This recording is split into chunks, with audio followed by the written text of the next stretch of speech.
Ini meme bos. Iya, saya sudah makan malam, mau tantang muslim yang terhebat di grup ini. Yes. Mantap. Luar biasa. Iya. Kita bahas apa nih meme bos? Iya, bahas masalah. Saya juga tidak menguasai. Ya, Bahas apanya lah bang, mending bisa saya pahami lah. yang meme bos kuasai lah. Jangan asal sembarang. Nanti bingung, dua-duanya bingung jadinya nanti. Mana Bang Juma ini? Lah ini saya sendiri. Apa mau kita bahas nih Bang Juma? Saya ikut mama meme bos aja. Membahas ketuhanan sudah, membahas yang lain-lain sudah. Apa yang mau kita bahas? Apa ya? Ini saya kasih topik lah. Di Zoom ini kan belum ada yang kita bahas ini soal keselamatan. Ini aja. Boleh. Kitab suci mana? Kitab mana yang berasal dari samping kita? Ya, saya ikut aja yang mana yang meme bos mau bahas. Kalau masalah tema ini cepat kali berakhirnya Bang. Itu panjang Bang. Kita cek ayat per ayat, bener nggak firman Tuhan kan gitu? Tidak, saya kalau berdebat soal ini saya tidak pakai cek ayat per ayat, tetapi saya langsung putuskan langsung kitabnya. Wah mantap itu, ayo kita mulai aja. Bener nggak bisa? Iya, makanya saya bilang ini nanti cepat selesai, tidak akan panjang. Enggak lah Bang. Kita mengalir aja. Iya. Saya langsung putuskan satu kitabnya, tidak perlu kita harus cek per ayat. Satu kitabnya langsung diputuskan.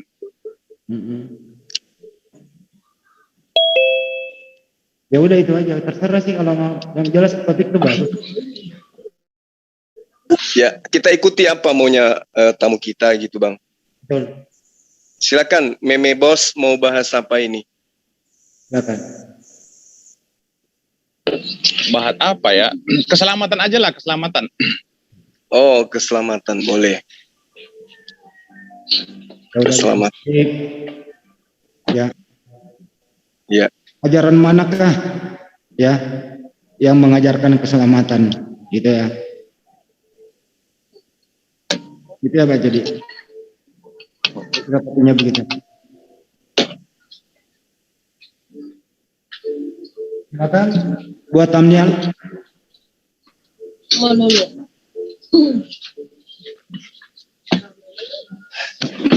Meme kreme ini saya lagi di Makassar.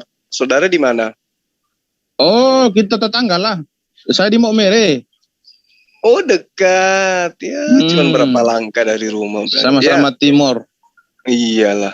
Sebenarnya sama timur jangan baku hajar, tetapi sudah terlanjur baku hajar lah. Ini kita nggak baku hajar, ini kita saling mengungkapkan apa yang menurut kita benar dan kita yakini. Kan gitu. Di Maumere itu daerah mana ya? Maumere NTT. Ada di peta. Iya di NTT. Flores. Oh Flores. Ya. Tahu lah kalau Flores. Flores NTT Nusa Tenggara Timur. Iya. Ya syukurlah kalau di sana tuh. NTT dekat dari NTB. Udah siap ya semua ya? Insya Allah Bang. Admin udah ada banyak admin. Admin saya ada dari tadi, dia nginap di sini kayaknya. Oh, iya. Di grup. Coba saya panggil dulu. Admin Bang Juma. Ada, dia pakai helm jadi nggak bisa bicara dia. Ya, kan udah siap. Saya buka ya. Gimana? Yang lain siap? Ya. Oke. Saya live dulu. Bentar saya buka dulu. Live. Tunggu.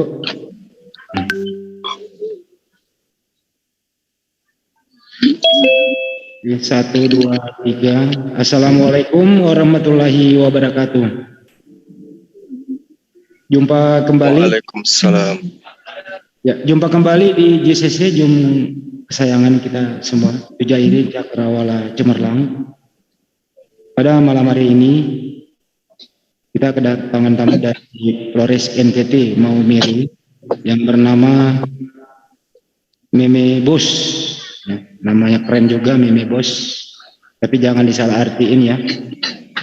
Terus kemudian akan berdiskusi dengan gurunda kita Zulkifli M. Abbas yang biasa Bang Juma.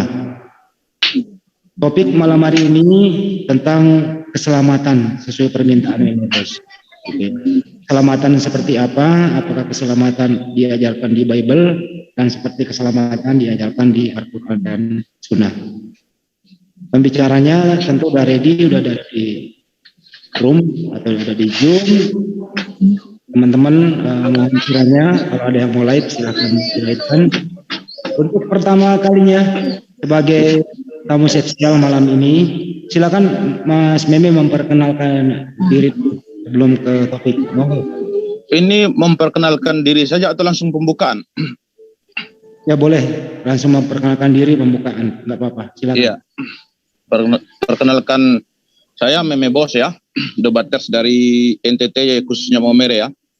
Assalamualaikum, assalamualaikum buat saudara sebangsa dan setanah air, khususnya teman-teman Kristen. Seandainya malam ini saya tidak bisa menjawab, bukan berarti Alkitabnya yang salah, tetapi yang salah adalah saya yang tidak giat belajar. Maka itu saya akan jadikan PR dan juga motivasi supaya ke depannya saya lebih baik dan giat belajar untuk memahami Alkitab.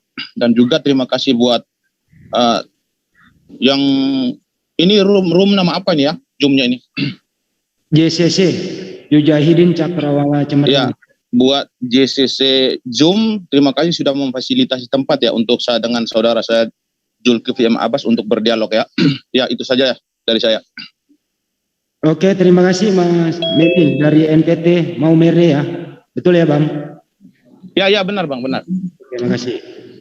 Tentu dialog kita malam hari ini dialog santun. Di sini ada 3, tidak boleh menghujat personal, tidak boleh menghujat sesembahan, dan tidak boleh berbicara politik praktis gitu ya. Fokus pada topik keselamatan kedua kitab. Silakan Bang Juma, monggo. Baik. Bismillahirrahmanirrahim. Assalamualaikum warahmatullahi wabarakatuh.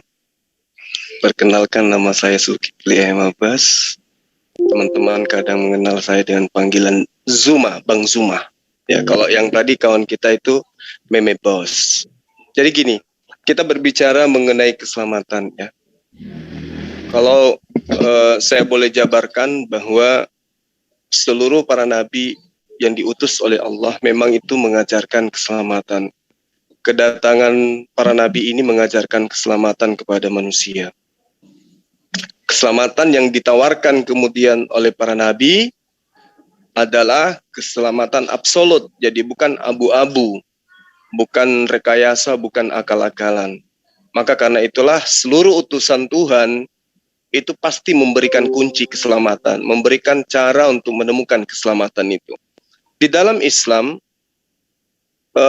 poin yang kita bahas malam ini tentang keselamatan sesuai dengan permintaan sahabat saya ya, itu adalah hal yang merupakan sesuatu yang diharapkan oleh semua umat manusia. Siapapun itu, apapun agamanya, profesinya seperti apapun, pasti dia konsepnya adalah bagaimana mengharapkan keselamatan itu sendiri. Nah, di dalam Islam juga terdapat konsep keselamatan yang kemudian menjadi pedoman, di mana Allah pencipta alam semesta itu menjanjikan dan banyak diterangkan di dalam Al-Quran.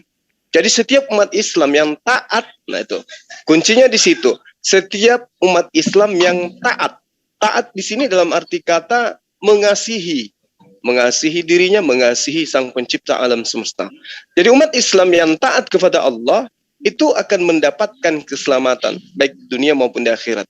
Dan Allah juga jelas sebagai pencipta alam semesta itu tentu memberikan aturan main, memerintahkan untuk selalu berada di lingkaran keselamatan dan tidak mengikuti langkah-langkah syaitan sebagaimana yang Al-Quran terangkan kepada kita. Ya ayyuhalladzina amanu khulu fis silmi kaffah wala dan seterusnya.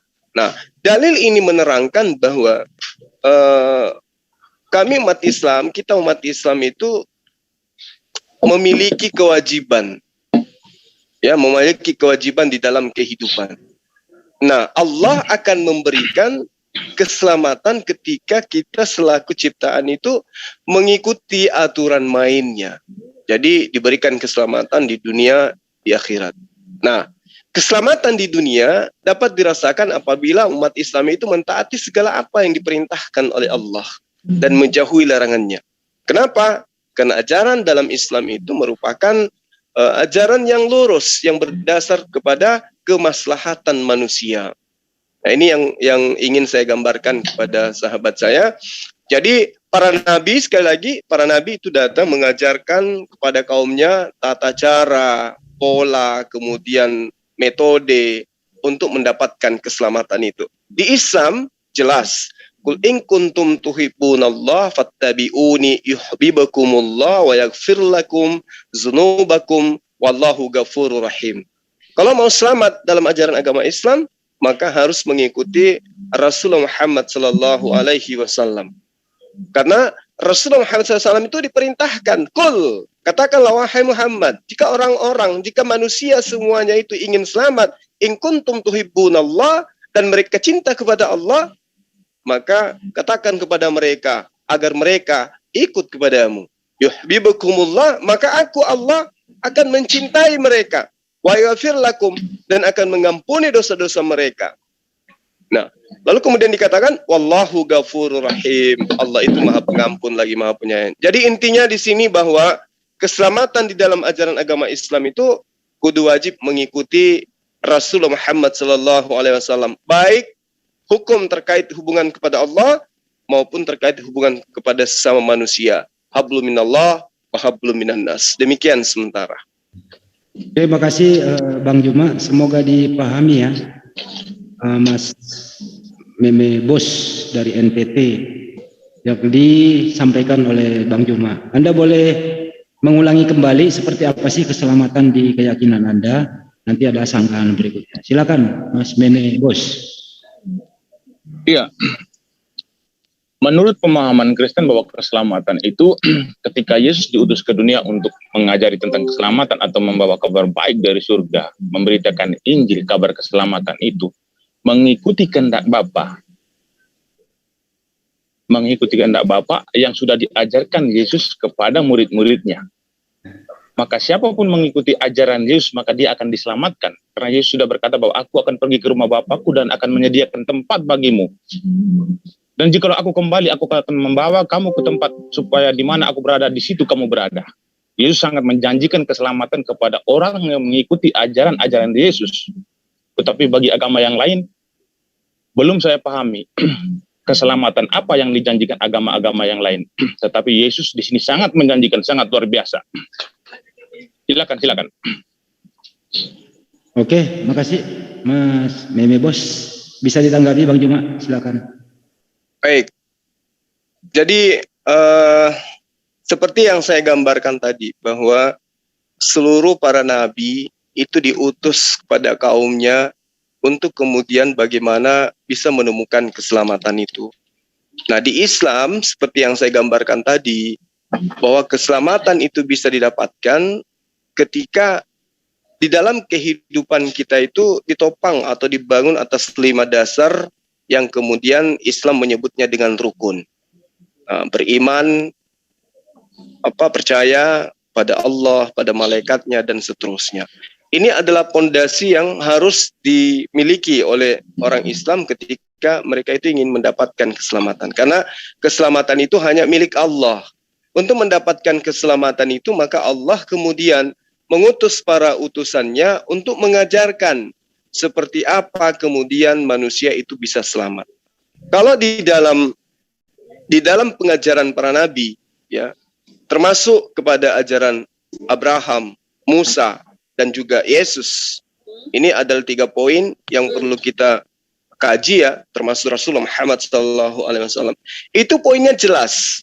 mereka selalu menisbahkan kepada yang mengutus, bahwa tidak ada keselamatan yang bisa diperoleh oleh seseorang kalau tidak berdasar terhadap kehendak yang mengutus mereka ini, yang mengutus Abraham, yang mengutus Musa, yang mengutus Yesus, dan yang mengutus Rasulullah Muhammad SAW. Jadi kedudukan dari 4 manusia yang saya sebutkan tadi, manusia mulia ini, itu adalah sebagai penjabar. Dialah yang mentafsirkan, mereka lah yang menerjemahkan, mereka yang kemudian mengurai apa yang dikehendaki oleh Allah. Misalnya, ketika di dalam Islam perintah sholat, ya, maka yang mengurai sholat itu adalah Rasulullah Muhammad SAW. Nah, ini yang perlu dipahami di sini adalah ketika Rasulullah Muhammad SAW datang, ada perintah, ya, aqimis sholat, wa'atuz zakah, dan seterusnya, maka yang menjabarkan perintah ini adalah Rasulullah. Maka dia katakan, sallu kama ra'aitumuni usalli. Artinya bahwa ada yang menjadi contoh, ada yang menteorikan, ada yang mempraktekkan. Ketika ada sebuah pedoman yang datang dari langit, turun ke bumi, maka yang mempraktekkannya itu adalah orang yang pertama kali menerima. Seperti ini loh yang Tuhan inginkan. Nah, yang tidak kita dapatkan kemudian, karena kita berbicara perspektif dua agama, Islam dan Kristen, yang kita tidak temukan kemudian adalah tidak adanya teori dan praktek dari Yesus yang kemudian menjadi perilaku dan tata krama dalam kehidupan keberagamaan sahabat Kristen. Seperti misalnya ibadah hari Minggu, makan babi, tidak sunat, lalu kemudian menyembah kepada manusia. Poin-poin ini adalah merupakan sesuatu yang menjadi sentralisasi keselamatan bagi teman-teman Kristen menurut iman mereka. Cuman sangat disayangkan, ya, karena hal yang mereka lakukan itu tidak berdasar terhadap teori, lagi-lagi lebih-lebih terhadap praktek. Yang seharusnya menteorikan dan yang mempraktekkan itu adalah Yesus. Yesus adalah jalan keselamatan dan hidup. Oleh karena itulah dialah yang harus mencontohkan. Seperti apa harusnya orang itu selamat, harus dia yang mencontohkan. Layaknya Rasulullah Muhammad SAW. Dilihat oleh kaumnya puasa, dilihat oleh kaumnya zakat, dilihat oleh kaumnya dan seterusnya dalam hal syariah, dalam syariat dan muamalah dan seterusnya. Artinya bahwa ketika ada yang menerima firman dari Sang Pencipta alam semesta, maka dialah yang harus menjadi pedoman. Ketika kita mengimani Yesus sebagai tiang keselamatan, maka harus menjadikan Yesus itu sebagai wadah daripada apa yang menjadi ritual di dalam kehidupan keberagamaan. Saya kira seperti itu. Terima kasih Bang Juma. Semoga Mas Meme Bos mengerti ya, apa sih keselamatan itu di dalam ajaran Bible Anda. Silakan ditanggapi Mas Meme. Monggo. Ini belum ada sesi tanya jawab ya kok? Ya boleh, sekarang ada bertanya, Anda boleh ditanya, silakan menanggapi, bebas-bebas saja, silakan. Baik, saya ingin bertanya kepada Bang Juma. Oke. Muhammad mengajarkan kepada umat-umatnya untuk mengikuti ajarannya. Ya. Muhammad menjamin apa?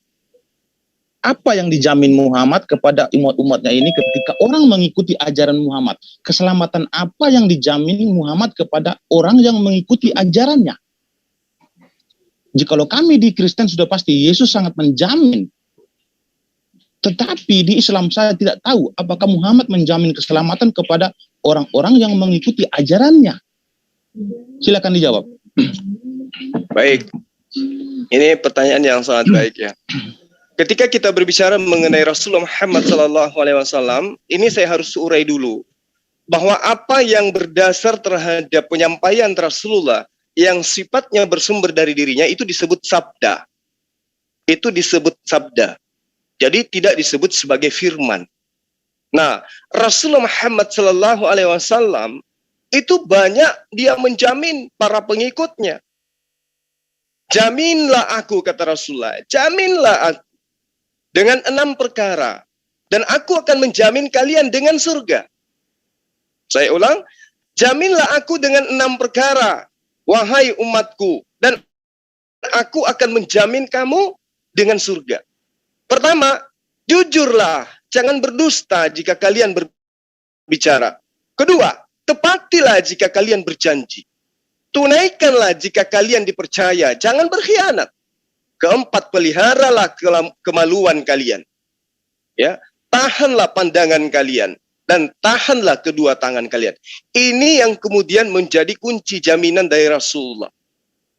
Artinya bahwa Rasulullah itu menjamin surga kepada kaumnya yang mampu menjaga 6 perkara. Jujur, tidak berdusta, menepati janji, menunaikan ketika dia dipercaya, tidak berkhianat.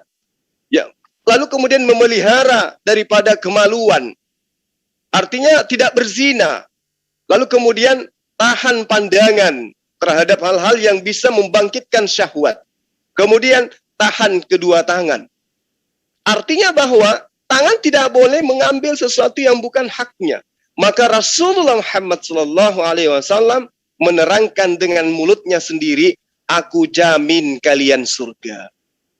Itu jaminannya. Rasulullah Muhammad SAW itu jelas menjamin kaumnya, umatnya dengan janji surga ketika umatnya itu bisa menjalankan 6 perkara ini. Banyak dalil di mana Rasulullah Muhammad SAW itu menerangkan dirinya sebagai penjamin surga kepada kaumnya yang mengikuti kepada dia. Nah, itu jaminan Rasulullah disebut sabda. Lalu Rasulullah ini adalah wakil Tuhan. Bagaimana dengan Tuhannya Rasulullah Muhammad SAW?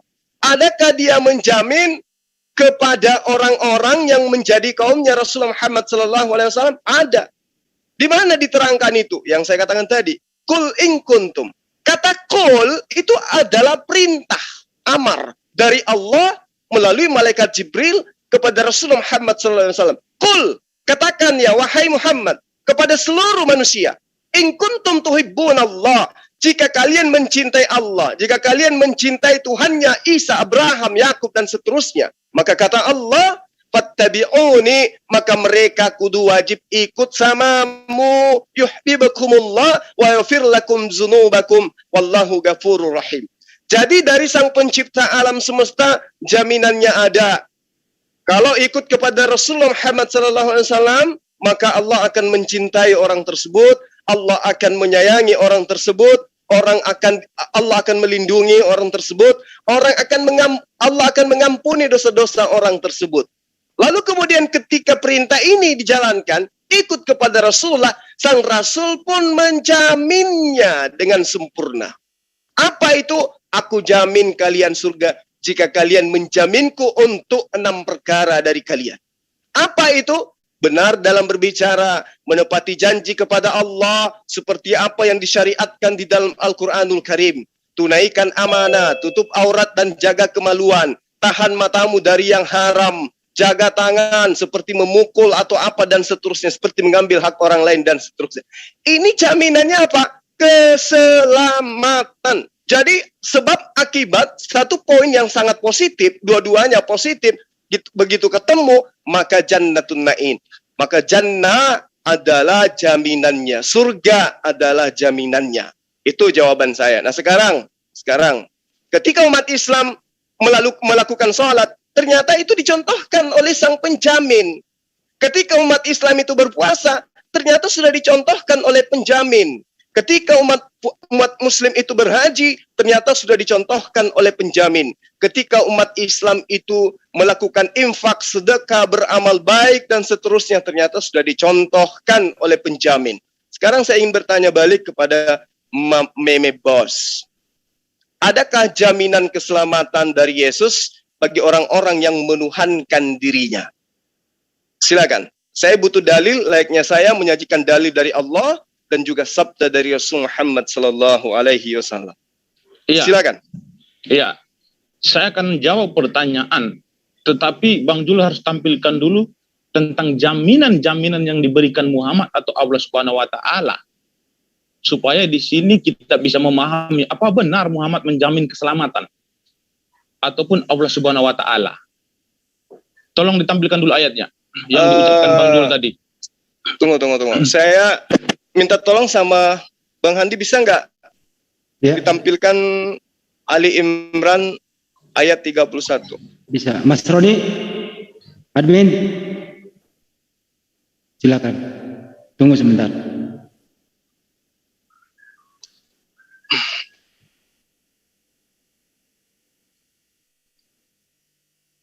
Bentar ya Bang, pelan-pelan ya. Biar teman kita dulu. Oke, santai aja Bang. Iya, saya suka kalau dialog itu by data. Betul, by data.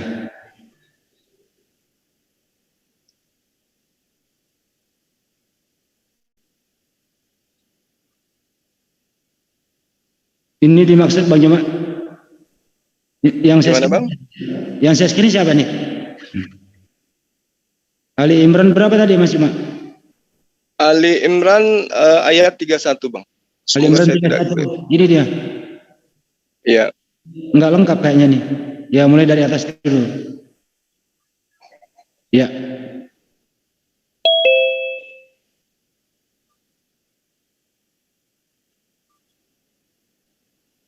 Itu Bang Juma. Ya, jadi di sini sudah sangat jelas ya. Kul, katakanlah. Ini kalau ada kata kul itu hukumnya wajib ditujukan kepada Rasulullah Muhammad SAW. Katakan ya Muhammad. Jadi Rasulullah Muhammad SAW itu mendapat perintah untuk mengatakan kepada manusia, jika kamu mencintai Allah, ini ditujukan kepada seluruh umat manusia. Ikutilah aku, ya, fattabi'uni. Maka siapa yang mengikuti aku sesuai dengan apa yang dititahkan oleh pencipta alam semesta, maka pencipta alam semesta akan mencintainya. Artinya bahwa manusia ketika dicintai sang pemilik jagat raya ini, maka itu sudah pasti jaminannya adalah keselamatan. Ya. Nah, lalu kemudian dosa-dosa yang dilakukan akan diampuni oleh sang pencipta alam semesta. Karena Allah itu adalah Maha Pengampun lagi Maha Pengasih. Jadi kul in kuntum tuhibbunallah fattabi'uni yuhibbukumullah wa yaghfir lakum dzunubakum wallahu ghafurur. Ini adalah jaminan. Ini ada legitimasi dari Allah kepada Rasulullah Muhammad SAW untuk menyatakan kepada dunia bahwa siapa yang mengikuti dia, sang pencipta alam semesta akan menyelamatkan dia. Nah, itu terkait dengan firman Allah. Sekarang sabda sang utusan. Coba sahabat saya minta tolong. Bentar bang, saya bantah dulu ayat ini bang. Oke, silakan. Ayat ini tidak menjelaskan bahwa ini menjamin untuk orang yang mengikuti ajaran-ajaran Muhammad. Tetapi ayat ini hanya menjamin kepada Muhammad, bukan kepada orang yang mengikuti ajaran Muhammad. Coba Bang Jul baca dengan jelas. Ya, ini sudah jelas ini Bang. Ini tidak diragukan lagi nih. Baik, saya bacakan. Katakanlah Muhammad, jika kamu mencintai Allah, ikutilah aku. Niscaya Allah mencintaimu dan mengampuni dosa-dosamu. Allah Maha Pengampun, Maha Penyayang. Yang di sini dikhususkan hanya kepada Muhammad ketika dia mencintai Allah Subhanahu wa taala atau mengikuti ajaran Allah Subhanahu wa taala, maka dijamin keselamatannya. Tetapi Muhammad tidak menjamin keselamatan kepada orang yang mengikuti ajaran-ajarannya. Mana ayatnya? Ya, jadi gini, jadi saya urai ya. Kul, katakanlah, in ya, jika kuntum kamu adalah tuhibbuna mencintai Allah, ya, pencipta alam semesta. Fattabi'uni, maka ikutilah aku. Ya, yuhibbukumu, mencintai kamu Allah. Jadi Allah akan mencintai kamu. Wa yaghfir, dan dia mengampuni lakum, kepadamu atau kamu. Zunubakum, dosa-dosamu. Wallah, dan Allah Ghafur, Maha Pengampun, Rahim, Maha Penyayang. Nah, dalil ini sudah sangat jelas, Bang, bahwa dalil ini diperintahkan kepada Rasulullah Muhammad SAW untuk mengatakan itu, bahwa setiap orang yang mengakui dirinya cinta kepada Allah, maka dia harus mengikuti kepada Rasulullah Muhammad SAW. Dia harus mengikuti jalan yang kemudian diajarkan oleh Rasulullah Muhammad SAW. Bahwa sesungguhnya dia adalah orang yang tidak mengajarkan sesuatu selain daripada apa yang disyariatkan kepadanya untuk dia sampaikan kepada manusia. Ini jelas. Makanya diterangkan bahwa Rasulullah Muhammad SAW intinya bahwa dia mencontohkan apa yang kemudian menjadi jaminan daripada perbuatan yang dia lakukan di hadapan manusia. Makanya dikatakan di dalam Ali Imran ini, Qul in kuntum tuhibbunallah fattabi'uni yuhibbukumullah. Jika kalian benar-benar mencintai Allah, ikutilah aku. Niscaya Allah mengasihi kalian. Itu kata kum itu kata kumu itu tidak merujuk kepada diri Muhammad SAW. Kata ni yang baru merujuk kepada Rasulullah Muhammad SAW. Fattabi'uni kembali menuju kepada dirinya. Lalu dia bicara dengan siapa? Kum atau kumu yuhibbukumullah, maka Allah kembali kepada yang mencintai, yang mengikuti Rasulullah. Maka ditujukan, maka artinya di situ adalah jika engkau mengikuti aku, maka Allah akan mencintai kalian. Maka Allah akan mengampuni dosa-dosa kalian. Artinya bahwa kalian akan memperoleh balasan yang lebih daripada apa yang dianjurkan kepada kalian agar kalian mencintainya, yaitu apabila dia mencintai kalian. Siapa dia? Allah. Kecintaan Allah kepada kalian dinilai lebih besar daripada yang pertama, yaitu ketika kalian cinta kepada Allah seperti dikatakan apa yang tertuang di dalam ayat ini, maka Allah akan jauh lebih mencintai orang-orang yang mencintai Allah. Karena itulah kemudian dikatakan fattabi'uni, ikutlah kepada aku, maka Allah yang mengutusku akan jauh lebih mencintai kalian. Karena itulah kemudian saya katakan artinya bahwa siapa yang mengikuti Rasulullah, maka Allah menjaminnya keselamatan. Nah, adakah jaminan Rasulullah Muhammad SAW? Yaitu tadi. Dia diperintahkan untuk mengatakan, Qul, katakan ya Muhammad. Nah, artinya bahwa Rasulullah Muhammad SAW ini diperintahkan untuk berkata kepada seluruh umat manusia. Jika kamu mencintai Allah, ini Rasulullah Muhammad disuruh mengatakan itu. Jika kamu mencintai Allah, kata Rasulullah, wattabi'uni, maka ikutilah aku. Jika kamu mencintai Allah. Kalau kamu tidak mencintai Allah, jangan ikuti aku. Itu kata Rasulullah Muhammad SAW berdasarkan Al-Quranul Karim, Ali Imran ayat 31. Itu adalah firman Allah. Nah sekarang, bagaimana dengan Rasulullah Muhammad SAW? Adakah dia menjabarkan poin-poin fattabi'uni ini kepada kehidupan umat Islam? Yang tadi yang saya katakan.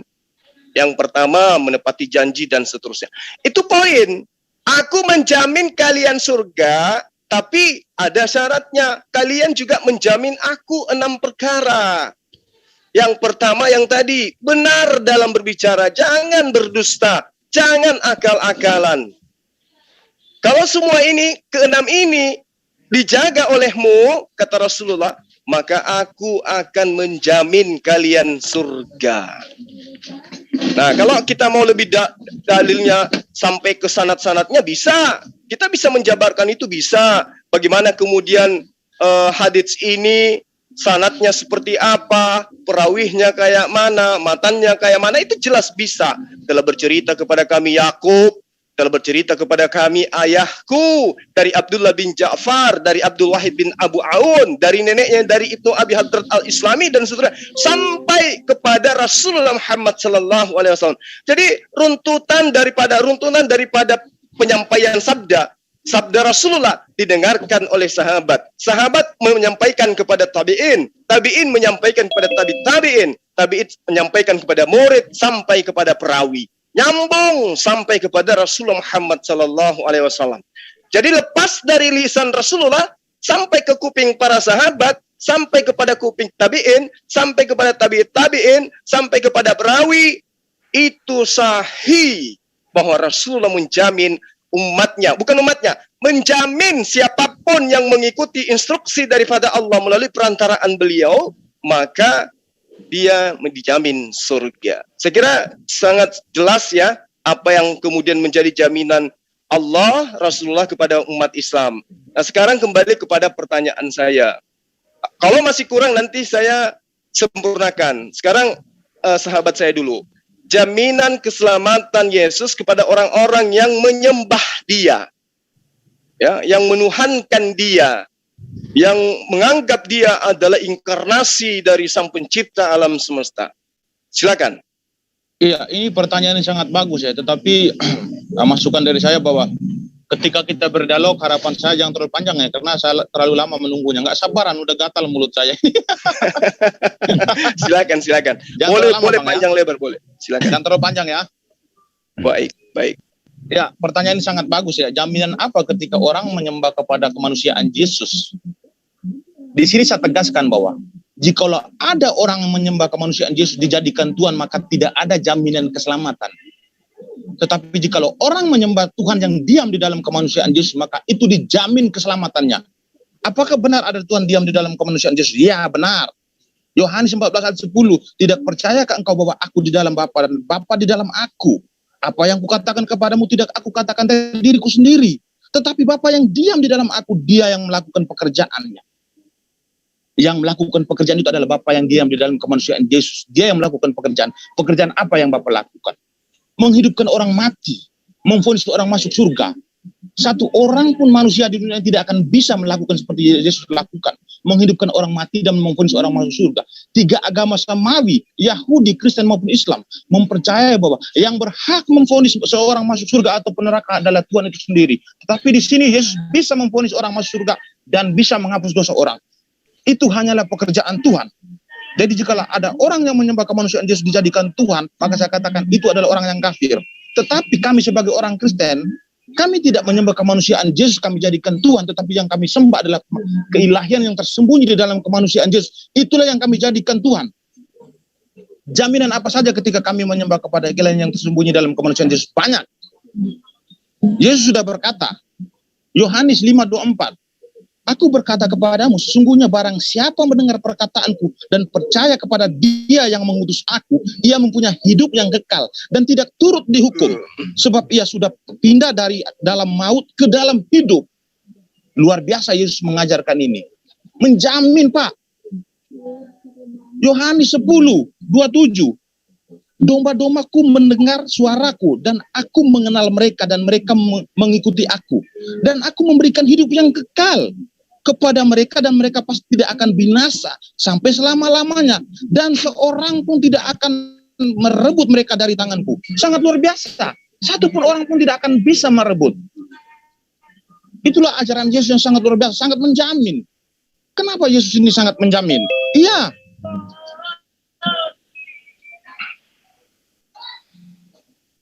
Kenapa Yesus ini menjaminkan keselamatan ketika orang yang mengikuti ajaran Yesus? Matius 28 ayat 18. Yesus berkata kepada mereka, kepadaku telah diberikan kuasa di surga dan di bumi. Karena itu pergilah jadikan semua bangsa dan muridku. Yesus menjamin kepada orang yang mengikuti ajaran-ajarannya. Kenapa? Segala kuasa di surga dan di bumi telah diberikan kepada Yesus. Muhammad, apa yang dia bisa jamin? Muhammad menjamin keselamatan kepada orang yang mengikuti ajarannya itu bersumber dari Allah Subhanahu wa taala, bukan berasal dari dirinya. Karena dia tidak punya kuasa. Allah Subhanahu wa taala tidak memberikan kuasa kepada Muhammad untuk menjamin. Jaminan keselamatan itu bersumber dari Allah Subhanahu wa taala. Sekarang kita uji, apakah benar jaminan keselamatan dari Allah Subhanahu wa taala ini diberikan kepada Muhammad? Gampang cara mengujinya. Menguji kebenaran bahwa benar-benar ini Allah Subhanahu wa taala memberikan jaminan kepada Muhammad. Ketika orang yang mengikuti ajarannya itu masuk surga, kita uji ketika Muhammad berbicara dengan Jibril di dalam gua Hira, siapa yang menjadi saksi? Jikalau tidak ada yang menjadi saksi, artinya di sini kita tidak bisa mengatakan bahwa itu jaminan daripada Allah Subhanahu wa taala. Silakan dijawab. Oke. Baik. Terima kasih ya, Meme Bos. Jadi gini, Anda tidak menyentuh esensi dari pertanyaan saya. Saya mengurai 2 kali, seharusnya uraian saya itu menjadi tolak ukur cara Anda untuk menjabarkan bagaimana Yesus memberikan jaminan. Kalau dikatakan bahwa Yesus itu adalah Bapa yang menyembah sisi kemanusiaan Yesus itu tidak akan mendapatkan keselamatan, maka itu sudah final, itu sudah finish. Artinya, teman-teman Kristen tidak mendapatkan keselamatan. Karena yang mereka sembah itu adalah Yesus. Yesus itu manusia. Adapun ketika dikatakan dia memberikan hidup yang kekal, tunggu dulu. Memang diterangkan di dalam Yohanes 10 nomor 28 sampai nomor 30 ya. Aku memberikan hidup yang kekal kepada mereka. Dan mereka pasti tidak akan binasa sampai selama-lamanya. Dan seorang pun tidak akan merebut mereka dari tanganku. Bapakku yang memberikan mereka kepadaku lebih besar dari apapun. Dan seorang pun tidak dapat merebut mereka dari tangan Bapa. Bukan dari tanganku, tangan Bapa. aku dan Bapakku adalah satu. Tunggu dulu, jangan buru-buru untuk mengakui bahwa Yesus itu Tuhan. Kenapa? Di dalam pengajaran Salomo, Amsal 8 nomor 35, dia pun mengatakan, karena siapa yang mendapatkan aku, dia akan mendapatkan hidup, dan Tuhan atau Bapa berkenan akan dia. Dia juga mampu mengatakan itu. Kemudian Rasulullah Muhammad SAW tadi sudah dikatakan, siapa yang mengikuti aku, dia akan diampuni, dia akan disayangi. Kalau dia diampuni, disayangi oleh pencipta alam semesta, berarti dia sudah mendapatkan hidup yang kekal. Satu poin. Poin kedua, Yesus di beberapa tempat dia mengajarkan bahwa hidup kekal itu adalah mereka menjalankan syariat hukum Taurat. Yang terakhir poinnya adalah menjual semua harta benda. Itu poinnya. Dan tidak ada satu poin pun menyembah kepada Yesus sebagai kunci keselamatan dari Yesus. Poin ketiga, ketika Yesus mengatakan, aku memberikan hidup yang kekal kepada siapapun yang diinginkan selamat seperti yang saudara saya gambarkan, itu tidak begitu teksnya. Yang dimaksud oleh Yesus adalah, aku memberikan hidup yang kekal kepada mereka. Siapa mereka? Mereka yang mengakui Yesus itu sebagai Nabi, Yesus itu sebagai utusan Tuhan, dan mengakui Tuhannya Yesus sebagai satu-satunya Tuhan. Cuma ngacau itu. Ya, kalau bisa Anda tunjukkan mana dalilnya mengakui aku sebagai Tuhan pencipta alam semesta, maka dia akan memperoleh hidup yang kekal. Ada enggak? Cuma nggak paham Alkitab nggak sama. Enggak, mohon maaf, Anda standby dulu ya. Ini Pak Meme Bos. Mana? Enggak apa Bang. Kita minta dalil. Saya minta dalil. Patahkan argumen saya dengan dalil pernyataan Yesus bahwa dia adalah pencipta alam semesta yang mewajibkan manusia untuk menyembah kepada dirinya. Silakan. Saya kasih hitungan kelima. Kalau tidak, Anda diam. 1, 2, 3, 4, 5. Iman Anda besar, tapi Anda tidak memiliki kebenaran. Iman besar bukan jaminan. Yang menjadi jaminan adalah kebenaran. Saya lanjut sedikit lagi. Jadi Yesus memberikan hidup yang kekal kepada mereka. Mereka yang mengakui Yesus itu adalah utusan Tuhan. Yohanes 17 nomor 3. Saya tidak mengambil dari Al-Quran. Dari pengajaran yang ada dalam kitab sahabat-sahabat saya. Hidup kekal itu adalah mereka mengenal Engkau satu-satunya. Ini poinnya. Satu-satunya Allah yang benar adalah Engkau. Dalam kondisi itu, mengenal aku yang Engkau utus. Aku ini siapa? Aku ini manusia. Aku ini utusanmu. Yesus itu utusan. Nah, kemudian sahabat-sahabat sekalian, kalau tadi ya sahabat saya Meme Bos mengatakan bahwa siapa yang menyembah Yesus, kemanusiaan Yesus, maka dia tidak akan mendapatkan jaminan keselamatan. Catat, garis bawahi itu. Nah, sekarang coba kita lihat bagaimana kemudian Yesus menguraikan dirinya kepada Bani Israel. Dia membacakan kitabnya Bani Israel, dia membacakan kitabnya Daud di dalam sinagoge, tempat ibadahnya Bani Israel, karena dia adalah Bani Israel. Mazmur 92 nomor 9. Tetapi Engkau di tempat yang tinggi selama-lamanya, ya Tuhan. Engkau di tempat yang tinggi selama-lamanya. Dan tidak mungkin nuzul ke dalam tempat yang rendah, apalagi masuk ke dalam rahim manusia. 1 Raja-Raja 8 nomor 27. Tetapi benarkah Allah hendak diam di atas manusia, di atas bumi? Ya, sesungguhnya langit, bahkan langit yang mengatasi segala langit pun tidak dapat memuat Engkau. Terlebih lagi rumah yang kudirikan ini, apalagi rahim manusia. 2 Tawarik 6 nomor 18. Tetapi benarkah Allah hendak diam bersama dengan manusia di atas bumi? Sesungguhnya langit, bahkan langit tidak mampu untuk menampung daripada Allah. Artinya bahwa benar yang sahabatku katakan, siapa yang menyembah Yesus, maka tidak ada jaminan keselamatan kepadanya. Hari ini coba Anda ngaca. Apakah Anda nyembah Yesus atau nyembah Tuhannya Yesus? Kalau Anda mengatakan, kami menyembah sisi keilahian. Apa sisi keilahiannya?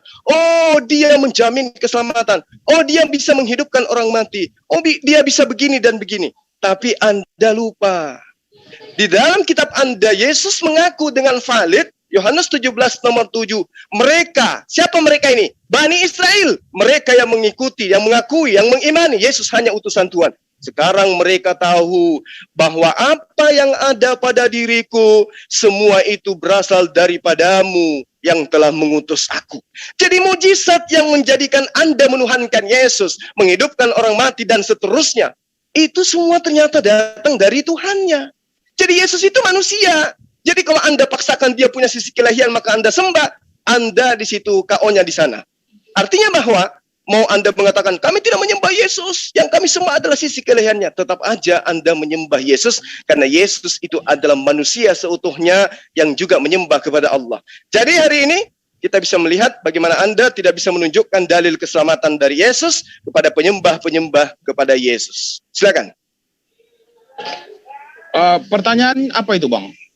Pertanyaan saya dijawab dulu. Sudah saya katakan tadi bahwa Muhammad, dia menjamin keselamatan. Ada apa pembawa acara? Ya, kamu gini ya Mas Meme. Udah dijawab Mas Juma 2 kali diuraikan tuntas. Pertanyaan Bang Juma Anda nggak jawab. Begitu. Pertanyaan Bang Juma sudah saya jawab tadi, tetapi saya setelah menjawab, saya melakukan pertanyaan, tetapi pertanyaan saya yang terakhir tidak dijawab Bang Juma. Yang mana pertanyaannya, Bang? Sebelumnya ini kan sudah saya uraikan. Lalu terakhirnya saya bertanya, Muhammad itu menjamin keselamatan kepada pengikutnya itu bersumber dari Allah Subhanahu wa taala, bukan berasal dari Muhammad. Boleh sedikit, Bang? Sedikit interupsi aja. Sebentar, jangan diganggu. Bang James, Anda standby. Silakan Bang Juma. Boleh saya lanjutkan? Saya tanggapi dulu, Bang. Bentar, Bang. Oke, silakan. Jangan terlalu panjang, Bang Juma ya. Soalnya saya kelamaan nunggunya. Soal gatal mulut saya ini. Iya. Oke. Tenang, rileks Bang, nanti aja. Siap. Muhammad mengajarkan keselamatan kepada orang yang mengikuti ajarannya itu bukan bersumber daripada Muhammad. Muhammad tidak menjamin keselamatan, tetapi yang menjamin keselamatan ketika orang mengikuti ajaran Muhammad itu bersumber daripada Allah Subhanahu wa taala, bukan bersumber daripada Muhammad. Pertanyaan saya, jika Muhammad menjamin keselamatan ini bersumber daripada Allah Subhanahu wa taala, kapan Muhammad bertemu dengan Tuhan? Sehingga dia menjamin keselamatan bahwa benar Allah Subhanahu wa taala telah mengatakan kepada saya, ketika kamu mengikuti ajaran saya maka kamu akan diselamatkan. Ya. Jika memang Muhammad benar-benar bertemu dengan Tuhan, mari kita uji. Muhammad menerima firman bukan langsung daripada Allah Subhanahu wa taala tetapi melalui malaikat Jibril. Sekarang kita uji, ketika Muhammad berbicara dengan Jibril di dalam gua Hira, siapa yang menjadi saksi sehingga kita mengatakan proses Ayo lari dari topik. Bentar. Ini menguji. Abang diam dulu. Abang ini kan sebagai host tidak boleh ikut campur. Sekarang guna melenceng dari topik. Bentar bang. Ini tidak melenceng dari topik bang. Tidak melenceng. Nanti Bang Juma juga menanyakan yang sama. Bentar. Nanti Bang Juma akan jelaskan nanti. Ya. Muhammad menerima jaminan keselamatan daripada Allah Subhanahu wa taala. Yang menjadi permasalahan di sini, Muhammad tidak pernah bertemu dengan Allah Subhanahu wa taala. Lalu bagaimana dia bisa menjamin bahwa iya Allah Subhanahu wa taala menjamin keselamatan kepada orang yang mengikuti ajaran-ajaran saya. Nah, sekarang kita uji. Apakah benar firman ini dari Allah Subhanahu wa taala disampaikan kepada Muhammad? Kita uji. Ketika Muhammad menerima wahyu atau firman dari Allah Subhanahu wa taala yang melalui malaikat Jibril di dalam gua Hira, siapa yang menjadi saksi di situ? Supaya itu akan menjadi bukti kebenaran bahwa ya Allah Subhanahu wa taala menjanjikan keselamatan kepada Muhammad atau kepada orang yang mengikuti ajaran Muhammad. Silakan. Oke. Baik. Jadi poin Anda kemudian adalah seperti ketika saya bertanya tentang siapa yang datang kepada Elia di dalam goa yang kemudian berkata kepada Elia. Siapa saksinya? Sama ya? Kira-kira Anda mampu enggak untuk menjawab itu?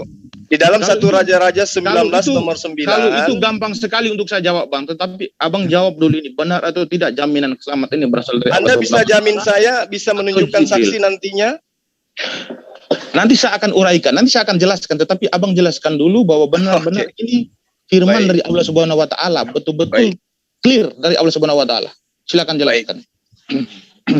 Jadi ada beberapa poin yang harus saya urai di sini. Yang pertama tentang pewahyuan. Rasulullah Muhammad sallallahu alaihi wasallam adalah orang yang tidak pernah tahu apa itu Taurat, apa itu Injil, siapa itu Ibrahim, siapa itu Musa, siapa itu Adam, siapa itu Yesus. Dia tidak tahu menahu tentang itu. Yang ada di dalam pikiran beliau adalah tentu ada yang menciptakan semua ini. Itu yang ada dalam pikiran dia. Di dalam kehidupannya tidak ada bukti yang bisa menjadi tidak ada literal, tidak ada sejarah yang bisa kita jadikan sebagai acuan tuduhan bahwa beliau adalah penganut ajaran paganisme. Dia pernah menyembah berhala dan seterusnya. Kecuali tuduhan-tuduhan omong kosong yang tidak ada buktinya. Artinya Rasulullah itu sama seperti Abraham. Bapaknya adalah seorang pembuat patung yang disembah orang-orang pada masanya. Beliau dikelilingi oleh penyembah-penyembah berhala. Tapi dia tidak pernah ikut menyembah berhala. Kemudian dia suka menyendiri. Pada saat proses menyendiri itulah kemudian datang sosok makhluk kepadanya. Dia tidak memperkenalkan diri. Wahai Rasulullah, aku ini adalah Jibril. Aku utusan Allah. Perkenalkan namaku. Atau selamat siang, atau selamat pagi, atau selamat... Tidak sama sekali. Seketika makhluk itu datang, memerintahkan kepada dia, Iqra, baca. Kagetlah dia. Karena dia berkontak dengan makhluk beda dimensi, tentu kaget. Bukan cuma kaget malah, ketakutan sampai dia lari pulang ke rumah. Ketika dia pulang ke rumah, apakah dia sudah sadar bahwa yang datang itu Jibril? Tidak. Datang kepada ahli kitab, dibawa oleh istrinya yang juga ahli kitab, dibawa kepada orang yang mampu menafsir kitabnya Bani Israel. Dia yang menerjemahkan dari bahasa Ibrani, bahasa Aramaik masuk ke dalam bahasa Arab. Kitabnya para ahli kitab. Dan dia adalah seorang rabi. Dia adalah Waraka. Dialah yang menjelaskan, yang mengerti tentang kitabnya Bani Israel, kemudian mengatakan kepada Khadijah, beliau ini didatangi oleh sosok malaikat yang bernama malaikat Jibril. Inilah yang dinubuatkan di dalam kitabnya para nabi. Rasulullah belum percaya. Dia tidak lantas kemudian tepuk dada, akulah Rasul, akulah Tuhan. Dan dia tidak mengatakan pada saat itu, siapakah engkau Tuhan? Tidak, dia ketakutan setakut-takutnya. Karena dia tidak tahu apa ini yang terjadi dengan saya. Dengan berjalannya waktulah kemudian baru ketahuan. Dan satu poin, pada saat pewahyuan memang tidak ada saksi. Tidak ada orang yang melihat Jibril datang, tidak ada pada saat itu. Tetapi pewahyuan Al-Quran itu bukan cuma kali itu. Pewahyuan Al-Quran itu berlangsung 22 tahun lebih, disaksikan oleh semua orang yang ada yang hidup bersama berdampingan dengan Rasulullah Muhammad Sallallahu Alaihi Wasallam. Itu poin yang pertama. Kemudian poin yang kedua adalah ketika kemudian Rasulullah Muhammad SAW itu selalu kontak dengan makhluk ini, dia menerima penyampaian informasi itu. Apa yang diterima? Qul man kana aduwwan li Jibril fa innahu nazzalahu ala qalbika. Coba, katakanlah, wa Muhammad, ya Muhammad. Lagi-lagi kata qul, perintah. Barang siapa menjadi musuh Jibril, di sini menyebut nama. Kul man kana aduwwan li Jibril, menyebut nama, kemudian dijelaskan fa innahu nazzalahu ala qalbika. Dialah ini si Jibril yang kemudian menurunkan Al-Quran ke dalam hatimu. Fa innahu nazzalahu ala qalbika biiznillah, dengan izin Allah. Di sini menyebut nama. Kemudian berjalan prosesnya waktu, ternyata Jibril ini dikatakan Kul nazzalahu ruhul qudus mir rabbika. Ternyata si Jibril ini adalah Roh Kudus. Poinnya, dia adalah penyampai wahyu. Berarti yang datang pada masa lampau, ketika saya baru kali pertama bertemu dengan makhluk ini, ternyata dia adalah Jibril. Jadi bukan langsung hari itu juga diterangkan, akulah Jibril, sama seperti Anda. Ketika Anda menyadari pertanyaan Anda, ada sosok malaikat yang datang kepada Yesus memberikan kekuatan. Sampai hari ini tidak diketahui siapa nama malaikat itu. Mana tahu setan, mana tahu iblis, mana tahu ifrit. Kita tidak tahu. Kalau ini jelas, Qul nazzalahu ruhul qudus. Oh, ternyata Ruh Kudus yang kemudian menuzulkan melalui perantaraan dia dari Allah Al-Qur'anul Karim kepada Rasulullah Muhammad sallallahu alaihi wasallam. Poinnya selesai. Artinya bahwa tidak butuh saksi. Nah, Anda adalah sahabat saya, seorang praktisi Kristen yang menuhankan Yesus, di mana Yesus harus wajib Anda percayai perkataannya. Silakan buka lembaran kitab Anda, Yohanes 8, nomor 16, nomor 17, nomor 18. Bukankah di dalam kitab Tauratmu dikatakan bahwa kebenaran itu cukup 2 saksi sah? Akulah saksi itu, dan juga Bapaklah saksiku. Berarti Yesus cuma butuh 2 saksi. Demikianlah Rasulullah Muhammad SAW justru 3 saksi di sana. Justru 3 oknum yang kemudian menjadi pelaku daripada pewahyuan. Allah, Jibril, Rasulullah Muhammad SAW. Jadi sudah selesai di situ. Kembali saya ingin bertanya kepada Anda. Tolong jawab seperti uraian saya. Di dalam 1 Raja-Raja 19 nomor 9, maka firman Tuhan datang kepada Elia di dalam gua. Lalu kata Tuhan kepadanya, apakah yang kamu kerjakan di sini, hai Elia? Apa yang kamu lakukan dalam gua yang gelap ini, wahai Elia? Pertanyaan saya, siapa yang menjadi saksi melihat Allah datang ke dalam gua bersama dengan Elia? Silakan. Baik. Artinya Bang Jul tidak menjawab pertanyaan saya. Artinya tidak ada saksi yang melihat ketika Muhammad berbicara dengan Jibril di dalam gua Hira. Clear. Oke. Sekarang 1 Raja-Raja 19 nomor 9 ada saksi nggak melihat Allah datang kepada Elia? Baik, saya akan jelaskan. Ketika Tuhan berbicara dengan Elia di dalam gua, memang tidak ada saksinya. Tetapi udah, itu aja. Berarti tidak ada, Bang. Sudah. Berarti tidak ada. Kita masuk ke tema kita tentang keselamatan. Bentar bang, saya jelaskan dulu, tidak bisa seperti itu. Untuk membuktikan kebenaran bahwa Elia ini menerima firman dari Tuhan dan mengenal Tuhan, kita kembali kepada Musa. Musa ketika dia berbicara dengan Tuhan di Gunung Horeb di kitab Keluaran 19, di situ sudah sangat jelas. Musa berbicara dengan Tuhan secara langsung disaksikan oleh jutaan orang. Tunggu Bang. Kita tidak sedang berbicara mengenai kalau Musa, tolong saya hargai Anda. Kalau Musa itu iman Islam juga sama. Itu juga diterangkan dalam Al-Quran. Surat Taha, apa yang ingin Anda terangkan. Yang saya tanya tentang Elia. Siapa yang menjadi saksi Allah datang kepada Elia? Anda katakan tidak ada yang menjadi saksi. Oke. Nah, saya menguraikan. Tidak ada yang menjadi saksi ketika Jibril datang ke Gua Hira. Bentar Bang. Waktu abang tadi kan sudah panjang sekali. Maka saya katakan, jangan lari ke Musa. Fokusnya di Elia. Kita mengkaji tentang saksi Elia. Siapa yang menjadi saksi Elia? Saya mengaitkan Musa dengan Elia. Oh, enggak bisa. Kalau Musa, kami pun tahu. Abang takut kalau saya menjelaskan. Tidak bisa seperti itu. Bukan. Di dalam Al-Quran tentang Musa diterangkan dalam surat Taha. Tidak bisa, Bang. Jadi apa yang Anda uraikan itu sudah lengkap di dalam Al-Quran tentang Musa. Saya ambil alih dulu ya, sebentar ya. Bang Juma udah menanyakan ke Anda udah jawab. Udah, jadi kembali ke topik keselamatan dulu aja. Jawab, Pak. Ya. Cuma berbicara mau 1 jam saya diam, tetapi ketika saya berbicara 5 menit, kalian stop. Maka saya Anda keluar dari tema, sahabatku. Tidak, saya berbicara mengenai Elia. Ini saksi kan yang Anda minta. Kenapa lari ke Musa? Saya bahas Elia. Anda mau yakini bahwa 1 Raja-Raja itu adalah firman Tuhan. Ini dialog tidak jujur, ini tidak adil. Maka saya katakan ini tidak adil. Biarkan saya menjelaskan dulu, baru abang boleh membantah. Tetapi saya belum menjelaskan, abang sudah membantah. Ya silakan, tapi ditanya Elia, kenapa Anda? Saya tanya Elia loh, bukan tanya Nabi Musa loh. Tanya Elia mempunyai kaitan kepada nabi-nabi yang lain. Mereka keturunan daripada Abraham. Allah itu hanya berkenan kepada... Saya minta, ini berbicara poinnya mengenai kesaksian. Itu dialognya. Ini berbicara mengenai kesaksian. Harus adil dong, tidak bisa seperti itu. Kalau mau adil, Anda harus jawab pertanyaan saya tentang Elia. Anda bertanya tentang Rasulullah Muhammad SAW. Saya tidak menjelaskan Abu Bakar As-Siddiq. Saya jelaskan beliau. Sekarang saya tanya Elia. Ini berbicara mengenai kesaksian. Kalau mengenai Musa, saya paham.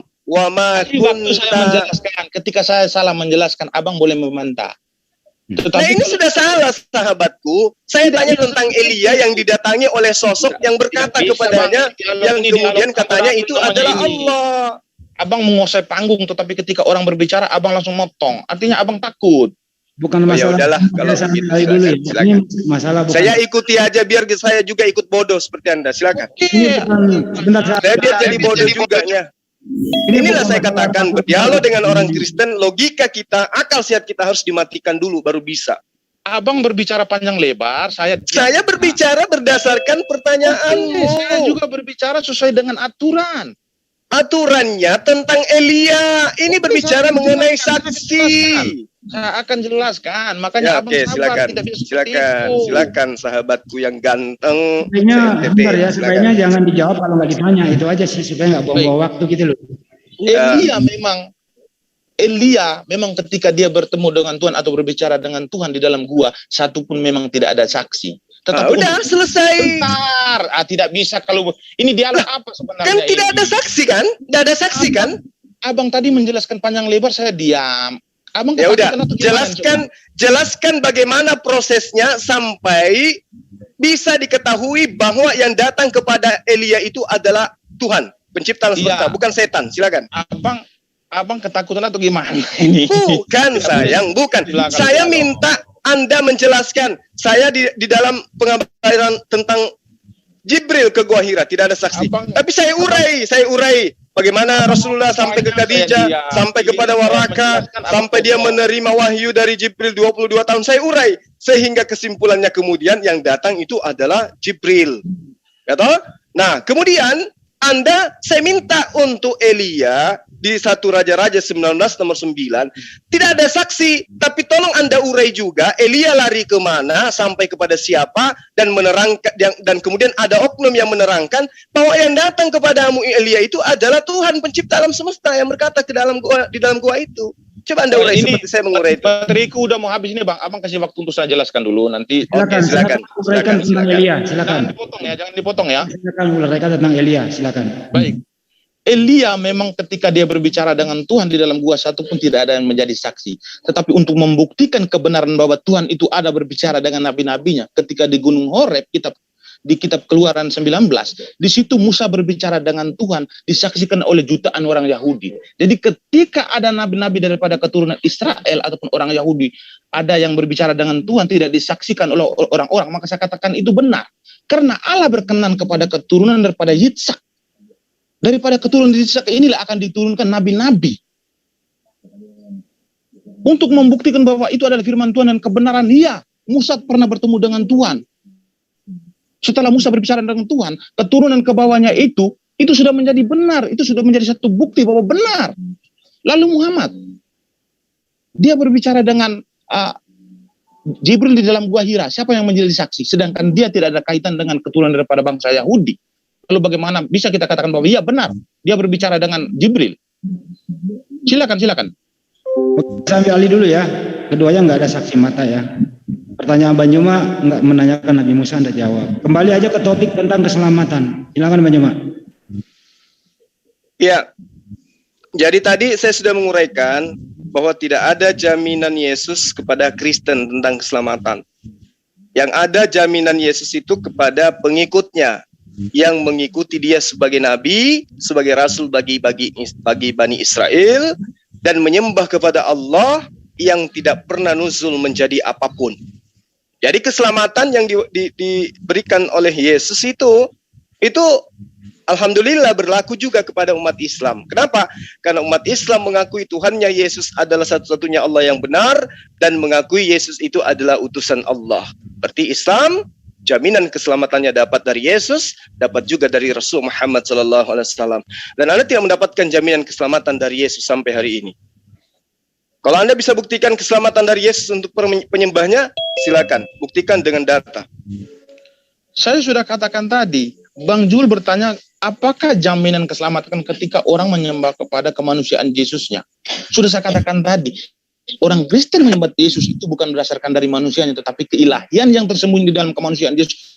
Itulah dijadikan Tuhan sesuai dengan perkataan Yesus sendiri bahwa tidak percayakah engkau bahwa aku di dalam Bapa dan Bapa di dalam aku? Apa yang kukatakan kepadamu tidak aku katakan dari diriku sendiri, tetapi Bapa yang diam di dalam aku, dialah yang melakukan pekerjaannya. Saya lanjutkan lagi Kolose 1 ayat 19. Karena seluruh kepenuhan Allah berkenan diam di dalam dia.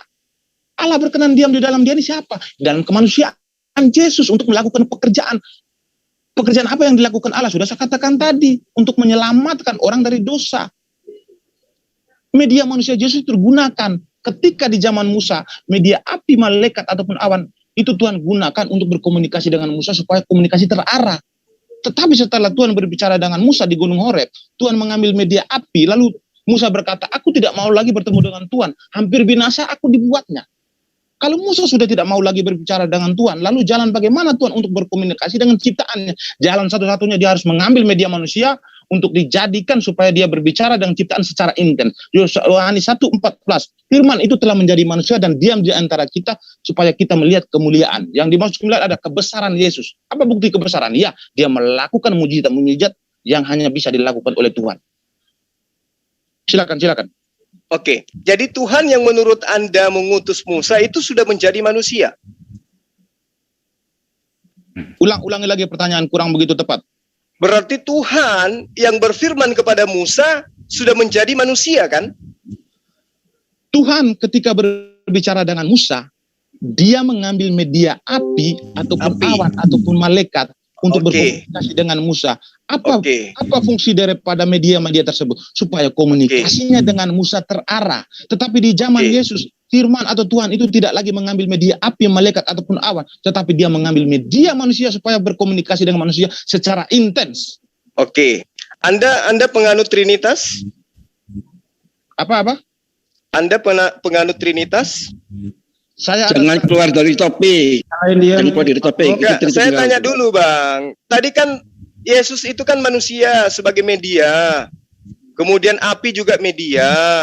Pohon juga media, awan juga media, malaikat juga media. Berarti kedudukan api, Yesus, malaikat, pohon, itu sama kan?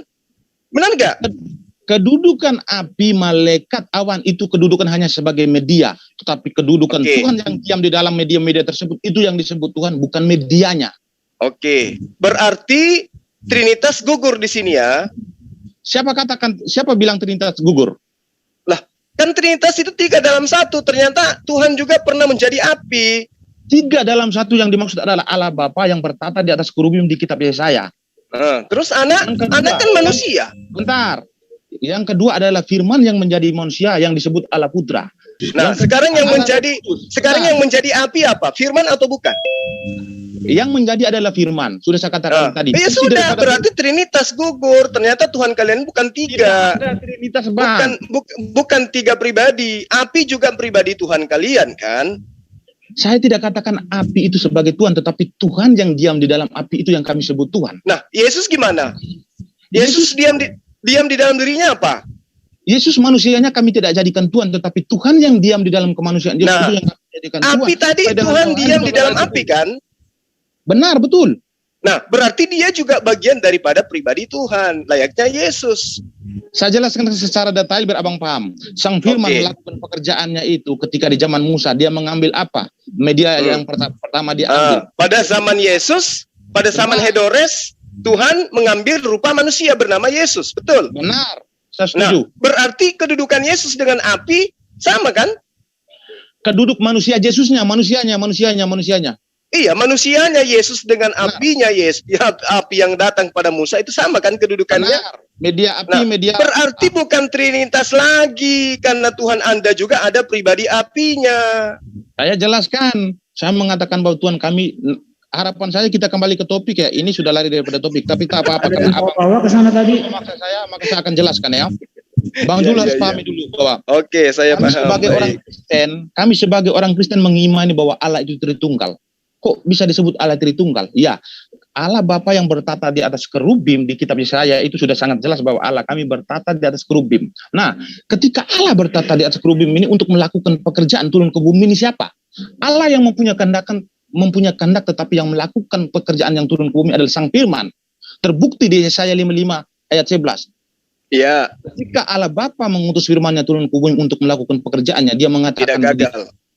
Benar. Dia mengatakan bahwa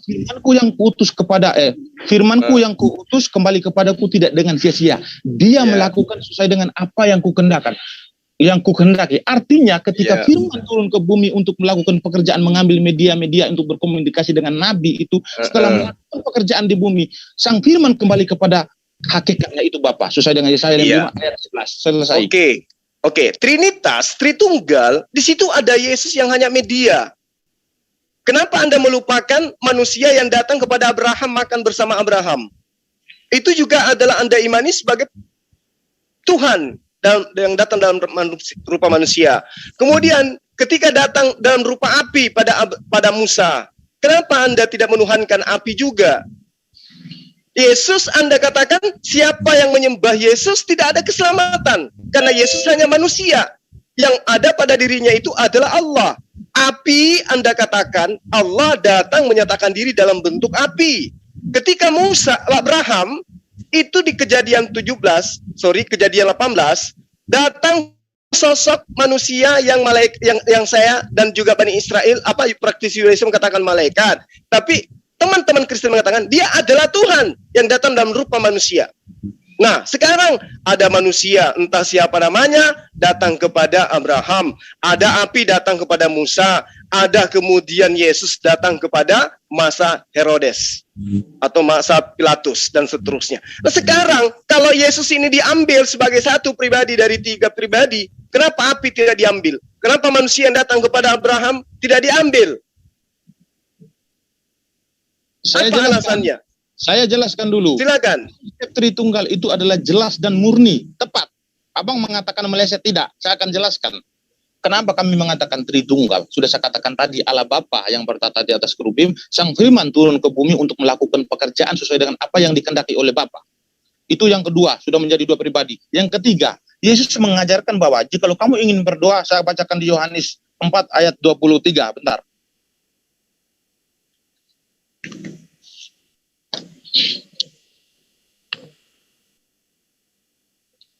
Itu sudah menjadi 2 pribadi, tinggal 1 pribadi, bentar. Yang api gimana, Bang? Bentar, nanti saya akan jelaskan. Api, awan, ataupun ketiga manusia ketika mereka turun ke bumi untuk berbicara dengan Abraham, itu satu firman yang sama, satu oknum yang sama. Hanya berbeda kok bisa? Api dengan manusia kok sama? Begini saya jelaskan dulu. Ketika di zaman Abraham, Sang Firman itu turun ke bumi berkomunikasi dengan Abraham menggunakan media manusia, yaitu 3 orang. Nah, setelah zaman Musa, Sang Firman turun lagi ke bumi berkomunikasi dengan Musa mengambil media awan. Nah, setelah itu dia turun lagi ke bumi untuk melakukan pekerjaannya itu. Dia mengambil media api. Nah, setelah zaman Yesus, Sang Firman turun lagi mengambil media manusia untuk digunakan. Kenapa cuman Yesus yang dijadikan salah satu pribadi dari 3 pribadi? Kenapa pribadi api, pribadi awan, pribadi 3 manusia yang datang pada Abraham tidak didudukkan sebagai pribadi juga? Yang dijadikan satu pribadi Allah itu bukan manusia Yesusnya, tetapi Sang Ilahi atau Sang Firman yang diam di dalam kemanusiaan Yesus, itu yang dijadikan satu hakikat. Sekarang mana sisi kemanusiaan Yesus, Bang? Dia itu sudah jadi Tuhan. Baik, saya akan jelaskan. Apa yang abang tanyakan? Lah, Yesus manusia, katanya. Siapa yang menyembah Yesus yang sisi kemanusiaannya, maka dia tidak selamat, tidak ada jaminan keselamatan. Ya, nah sekarang mana sisi kemanusiaan Yesus? Dia berakhir di mana sisi kemanusiaannya? Sisi kemanusiaan maksudnya fisiknya? Entah, yang Anda katakan manusia itu yang mana? Nah sekarang kalau Anda mengatakan Yesus itu sisi kemanusiaannya sampai dia bukan Tuhan, lalu kemana sisi kemanusiaannya nantinya? Sisi kemanusiaan Yesus yang abang tanya ini maksudnya yang mana, yang terangkat ke surga atau yang mana ini abang tanya? Pertanyaan abang kurang tepat ini. Ya kan Anda mengatakan, saya kan katakan, mana jaminan keselamatan dari Yesus kepada penyembahnya? Anda mengatakan, kalau yang disembah sisi kemanusiaannya, maka tidak ada keselamatan. Nah sekarang, coba Anda tunjukkan kepada saya, mana sisi kemanusiaan Yesus hari ini? Sisi kemanusiaan Yesus? Ya. Maksudnya ditunjukkan hari ini atau gimana? Saya tidak mengerti pertanyaan abang. Yesus itu kan punya sisi kemanusiaan. Bentar dulu. Nah, mana sisi kemanusiaan Yesus hari ini? Mana? Bentar, saya jelaskan dulu. Kami mengimani Yesus itu dari 2 sisi. Sisi kemanusiaan dan sisi keilahian yang diam di dalam kemanusiaan Yesus. Pertanyaannya, mana sisi kemanusiaan Yesus hari ini? Mana sisi kemanusiaan Yesus hari ini atau di mana sisi kemanusiaan Yesus hari ini? Pertanyaan yang mana sekarang? Oke. Yesus itu kan menurut Anda, saya Kristen, taruhlah misalnya Kristen hari ini menyembah kepada sisi kemanusiaan Yesus. Yang ingin saya tanyakan, sisi kemanusiaan Yesus pada hari ini itu yang mana? Karena yang saya tahu supaya Anda paham, Yesus sampai hari ini memang hanya manusia, tidak pernah menjadi Tuhan. Kalau Anda mengatakan Yesus menjadi Tuhan, mana sisi kemanusiaannya? Baik, saya akan menjawab. Yesus dua sisi ya. Dari sisi kemanusiaan, Yesus ada 100% ada seseorang manusia. Dari sisi kemanusiaan, dia mempunyai gelar. Gelar apa? Mesias, Rabi. Iya, itu yang saya cari sekarang. Mana sisi kemanusiaan Yesus itu? Maksudnya dicari keberadaan atau apa yang dicari sekarang ini? Pertanyaan yang tepat sedikit. Sekarang begini, Meme Bos, itu ada dua unsur natur di dalamnya. Satu manusia, satu Tuhan. Yang Tuhan ini, itu sudah naik terangkat ke surga. Menjadi Tuhan, bertahta katanya. Nah, manusianya mana? Loh, ketika Yesus terangkat ke surga, Yesus terangkat dengan secara fisik. Nah, terus? Terangkat secara fisik ke atas, Pak. Iya, terus? Berarti yang di atas surga itu manusia? Yang naik ke atas surga, saya tidak berarti manusia. Bahwa ke atas surganya manusia.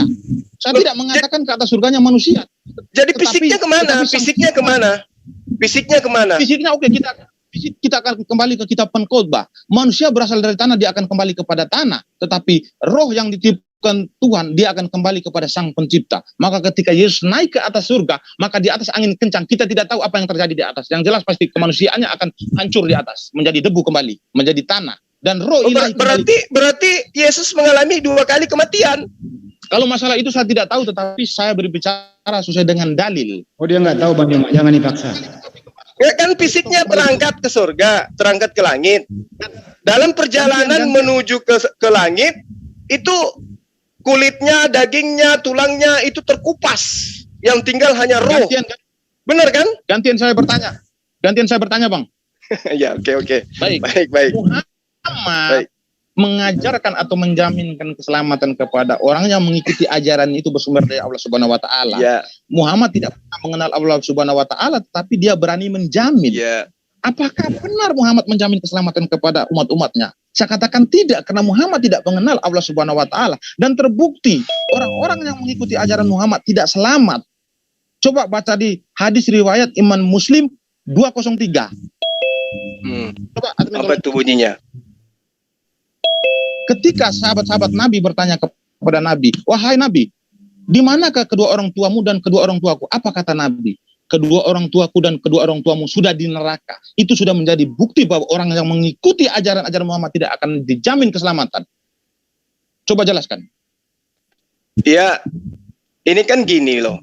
Itu kan saya sebenarnya kalau Anda itu memahami apa yang saya terangkan tadi, bahwa Rasulullah Muhammad SAW itu tidak mengetahui sebelumnya kalau dia itu adalah nabi, kalau dia itu nantinya adalah rasul. Ya, karena itulah kemudian ketika ditanyai tentang orang-orang yang tidak menyembah kepada Allah, orang-orang yang tidak menuhankan Allah, maka kuncinya memang pasti kayak begitu. Sama seperti Yesus ketika ditanya, ya, aku ingin anakku dua-duanya ini ada di sebelah kirimu dan sebelah kananmu kelak nanti di kerajaan Allah. Apa kata Yesus? Tentang yang di sebelah kananku, sebelah kiriku, aku tidak punya hak untuk menentukan itu. Yang punya hak adalah Allah. Nah, yang diterangkan oleh Rasulullah Muhammad SAW itu adalah kaidah-kaidah daripada Islam itu sendiri. Kalau taat menyembah kepada Allah pasti jannah, ingkar berarti neraka, kan begitu. Bagaimana mungkin kemudian Rasulullah Muhammad SAW mengatakan bahwa kedua orang tuamu masuk surga? Apa jaminannya? Sementara syariat yang dibawa itu jelas poinnya. Kalau mau kenyang ya makan. Bagaimana mungkin kemudian Rasul mengatakan orang itu akan kenyang sementara dia tidak tahu. Padahal dia tahu orang ini tidak pernah makan. Ini yang perlu saudara pahami. Jadi terkait dengan itu, Anda mencoba untuk menjadikan hadits ini sebagai tameng. Padahal di awal saya sudah menguraikannya. Bagaimana Rasulullah Muhammad SAW itu menjamin surga kepada para pengikutnya. tidak ada keraguan daripada itu. Aku menjamin surga kepadamu jikalau kalian jaminkan untukku 6 perkara. Aku menjamin surga, tapi catatannya, syaratnya kamu pun harus menjamin aku 6 perkara. Pokoknya kalau kamu sudah terbebas dan mampu menjaga 6 perkara ini, maka saya jamin surga. Benar dalam berbicara, menepati janji kepada Allah, menunaikan amanah, tutup aurat, menjaga kemaluan, tahan mata dari yang haram, jaga tangan dari yang bukan haknya dan seterusnya. Maka ketika ini 6 poin ini kamu jaga, kata Rasulullah, maka aku menjamin kalian surga. Nah, kenapa Yesus mengatakan aku memberi surga, aku memberi hidup yang kekal. Kepada siapa? Kepada mereka. Siapa mereka ini? Mereka yang memenuhi syarat yang Yesus persyaratkan. Makanya dikatakan hidup kekal itu adalah mereka mengenal Engkau satu-satunya Allah yang benar dan mengikut dan mengaku dan mengenal aku sebagai utusanmu. Ketika 2 poin ini dilakukan oleh Bani Israel, Yesus berani jamin. Aku menjamin keselamatan. Aku berikan hidup yang kekal kepadamu. Sama. Maka Rasulullah Muhammad SAW ketika diperintahkan kul in kuntum tuhibbunallah, ya, fattabi'uni, dia jamin itu. Siapa yang mengikuti 6 perkara, menjaminku 6 perkara, maka aku pun menjamin surga kepadanya. Sama, seluruh nabi juga begitu.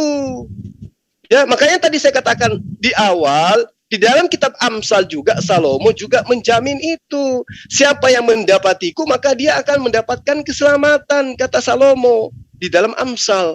Itu sudah nyata itu.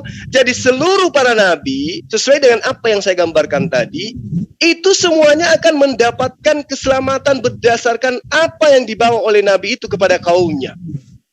Karena siapa yang mendapatkan aku, kata Salomo, maka dia akan memperoleh hidup dan Tuhan berkenan atas dia. Berarti pada masa Salomo, orang yang mengikuti dia, orang yang mengikuti ajarannya akan mendapatkan hidup. Sama seperti Yesus, makanya Yesus datang kepada Bani Israel mengajarkan, siapa yang menolak aku, maka dia menolak yang mengutus aku. Siapa yang menerima aku, maka dia menerima yang telah mengutus aku. Artinya, wahai Bani Israel, sekuat apapun imanmu terhadap Tauratmu, seyakin apapun engkau kepada Allah yang mengutus Musa, kalau kalian tidak menerima aku sebagai utusan Allah, maka imanmu tertolak. Sama umat Islam hari ini. Jika kalian, wahai praktis Yudaism, taat kepada Allah, taat kepada Abraham, taat kepada Musa, taat kepada Yesus, tetapi kalian menolak kerasulan Nabi Muhammad SAW, maka percayalah, Anda tidak dihukum sebagai orang yang beriman. Jadi berarti kufur dong. Iya, betul. Meskipun kalian taat Taurat, meskipun kalian menyembah kepada Allah, tapi menolak kenabian Rasulullah Muhammad SAW, maka Anda akan ditolak menjadi orang-orang yang beriman. Saya kira begitu para sahabat sekalian. Ini kita sudah berdialog sudah 1 jam lebih ya, kalau nggak salah ya. Jadi konsep keselamatan itu sudah nyata dari 2 agama ini. Teman-teman kita dari Kristen tidak bisa menunjukkan titik poin keselamatan yang dijaminkan oleh Yesus kepada orang-orang Kristen. Bentar Bang Juma, belum selesai dialog kita ini, masih panjang. Ada, Suma. Ada jaminan keselamatan dalam Yesus Kristus. Pertanyaanku masih banyak ini yang harus dijawab. Dan saya kalau pertanyaan ya silakan, saya juga banyak pertanyaan.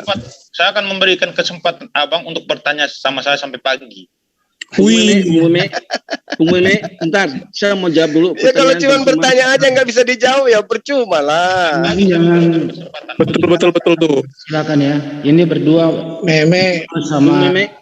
Baju mau kasih jawaban Bang Suma tentang jaminan keselamatan. Sebentar.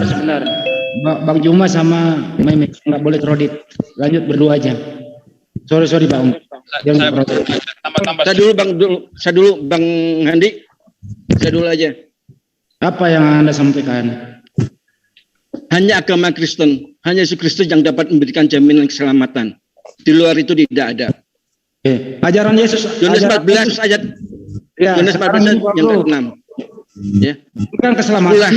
Jalan dan kebenaran hidup, tidak ada seorang pun sampai ke Bapa. Ini ajaran surga kalau tidak melalui aku.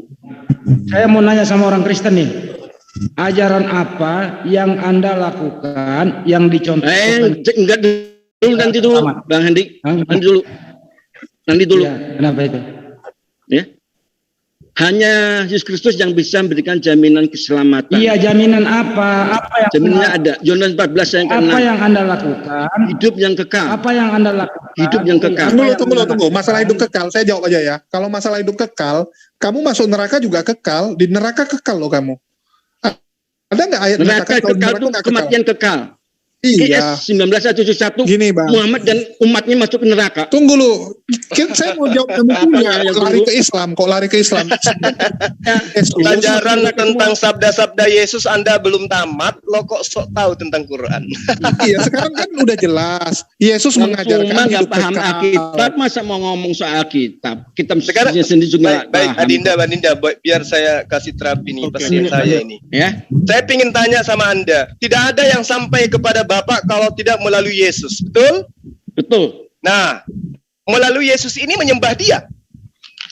Mengikuti Yesus Kristus, betul. Anda mengikuti Yesus Kristus. Apakah Yesus pernah menyembah Yesus?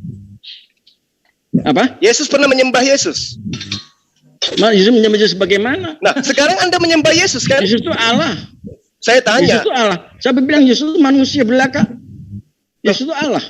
Di mana Yesus yang mengatakan Yesus bahwa aku adalah pencipta orang gila alam semesta? Di mana? Di mana Yesus mengatakan itu? Saya nanya, Yesus asalnya dari mana? Saya tidak butuh pertanyaan dari orang yang tidak memahami Yesus asalnya dari mana? Apa? Saya tanya, Isa Al-Masih asalnya dari mana? Isa Al-Masih ajarannya dari Allah. Bukan, asal-usul Isa Al-Masih dari mana? Asal-usul Isa Al-Masih itu dari manusia keturunan Adam. Diciptakan oleh Allah melalui perantaraan wahyu. Melalui perantaraan Ruhul Qudus, melalui perantaraan Al-Kalimah, melalui pernyataan kalimatuhu. Salah berarti mah. Berarti Anda tidak paham kitab sucimu sendiri juga. Terus menurut Anda Yesus itu berasal dari mana? Pohon kayu. Yesus itu adalah kalam Allah. Iya betul. Sekarang Anda itu bukan kalam Allah.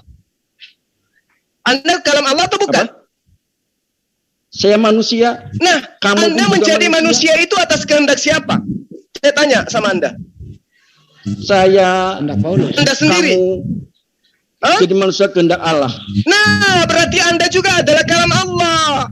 Makanya orang itu pakai akal dalam beragama. Bukan pakai akal. Nah, sekarang Anda mengatakan Anda itu berasal dari Allah, berarti Anda itu adalah kalam Allah. Kalam itu adalah kehendak. Salah, berarti kamu nggak paham.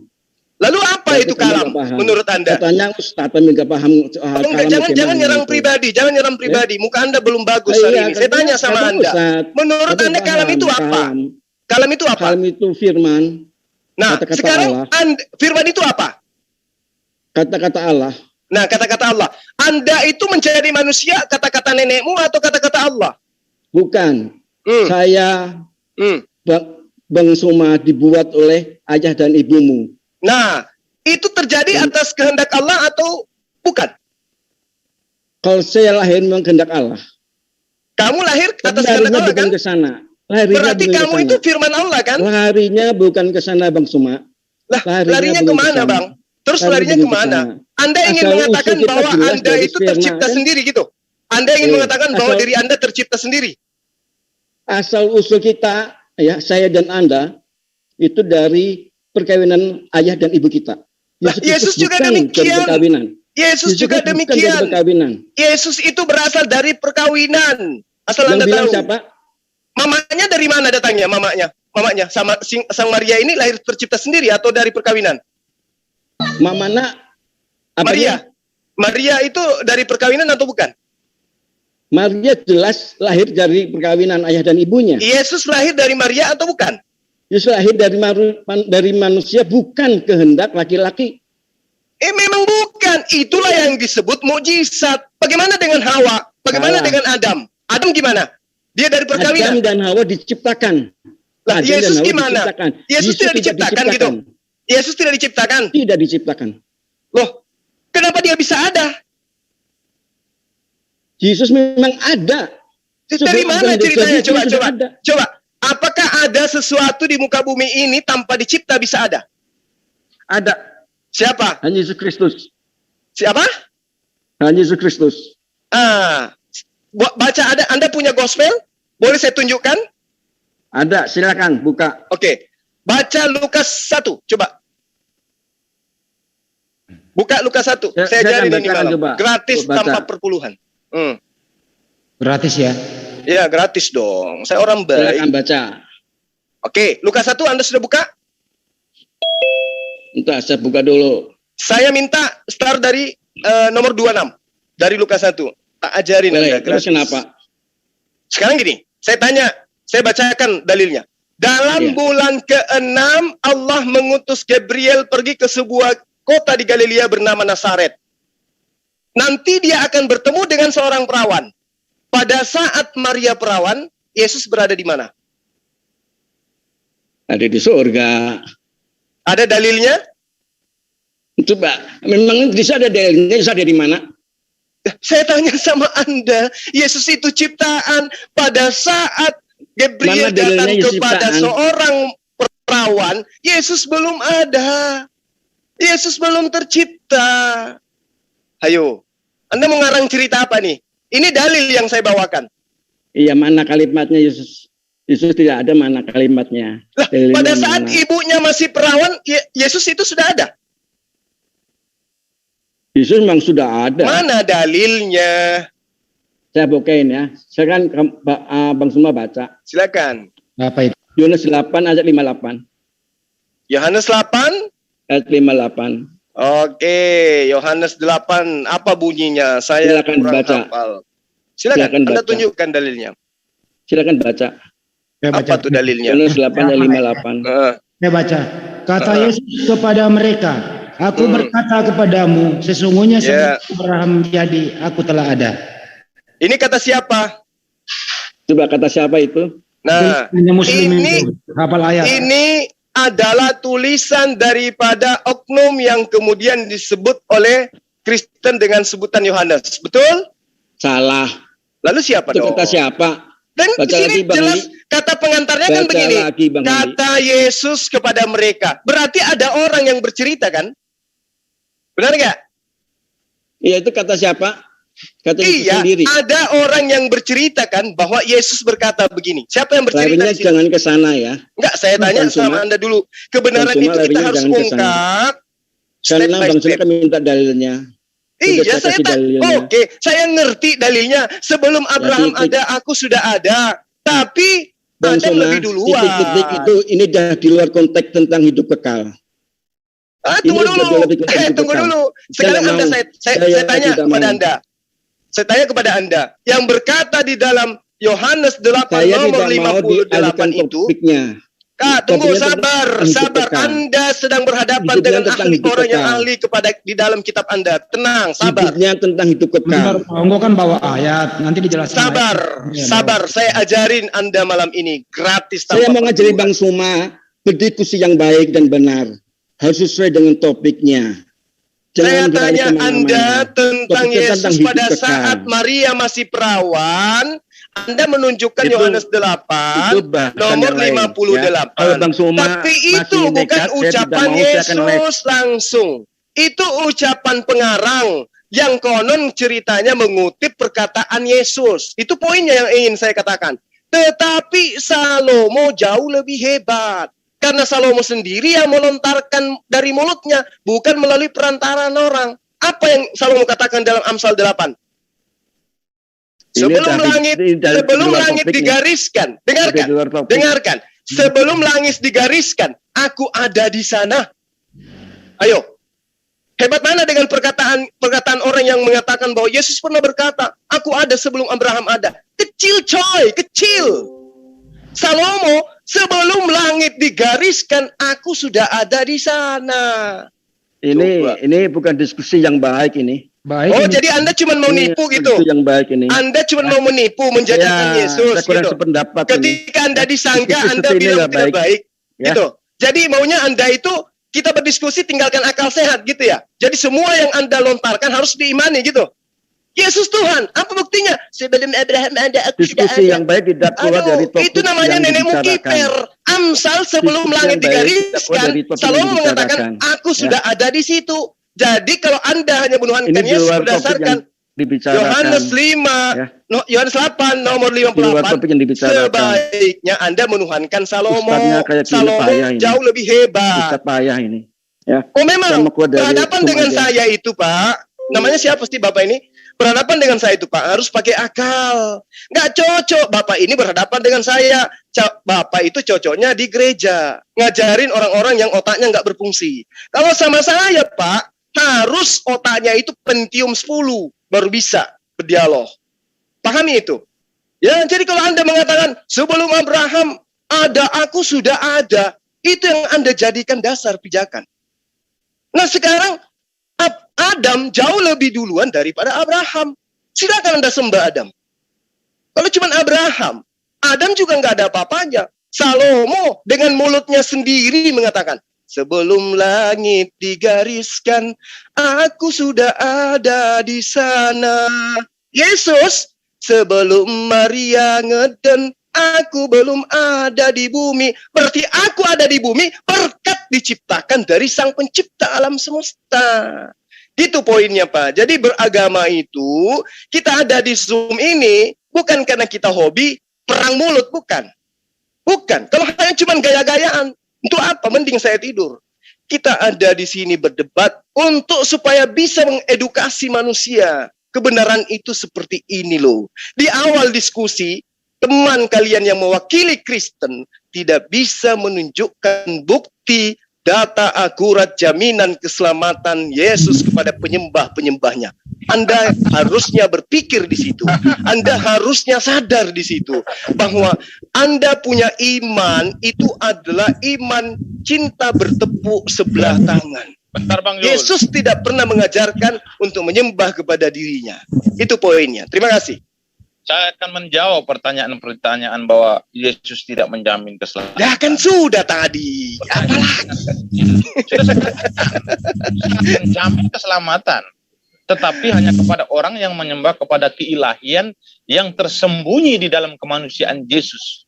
Jadi Yesus disebut Tuhan bukan dari sisi kemanusiaannya, tetapi keilahian yang tersembunyi di dalam kemanusiaan Yesus. Itu yang boleh ada yang bisa tampilkan Galatia 2 nomor 20 supaya sahabat ini tahu bahwa Paulus juga ada di dalam Yesus, Yesus ada di dalam Paulus. Berarti menyembah Yesus sama dengan menyembah Paulus. konteks ayatnya berbeda itu. Jangan bilang begitu dong. Makanya aku bilang kalian itu harus ganti Pentium 3 Pentium 2 yang ada di kepala kalian dengan Pentium 10 kalau mau berdialog. Galatia 2 nomor 20 jelas di situ diterangkan bagaimana Paulus menyatakan diri di dalam Yesus Kristus. Yesus Kristus berada di dalam diri Paulus. Jadi kalau dasarnya Anda menuhankan apa yang ada dalam diri Paulus, apa Yesus, Anda dengan tidak langsung mengatakan Anda menyembah Paulus. Makanya Yesus mengatakan, iblislah yang menjadi bapakmu. Dan Paulus memang pernah mengaku bapa. Aku telah menjadi bapakmu di dalam Yesus Kristus. Berarti bapak yang dimaksud di sini adalah Paulus.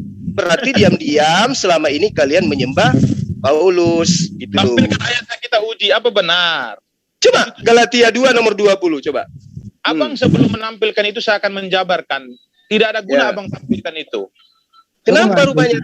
Hanya buat capek aja karena saya menjelaskan secara detail. Jelaskan aja Bang, dijelaskan Bang. Ya.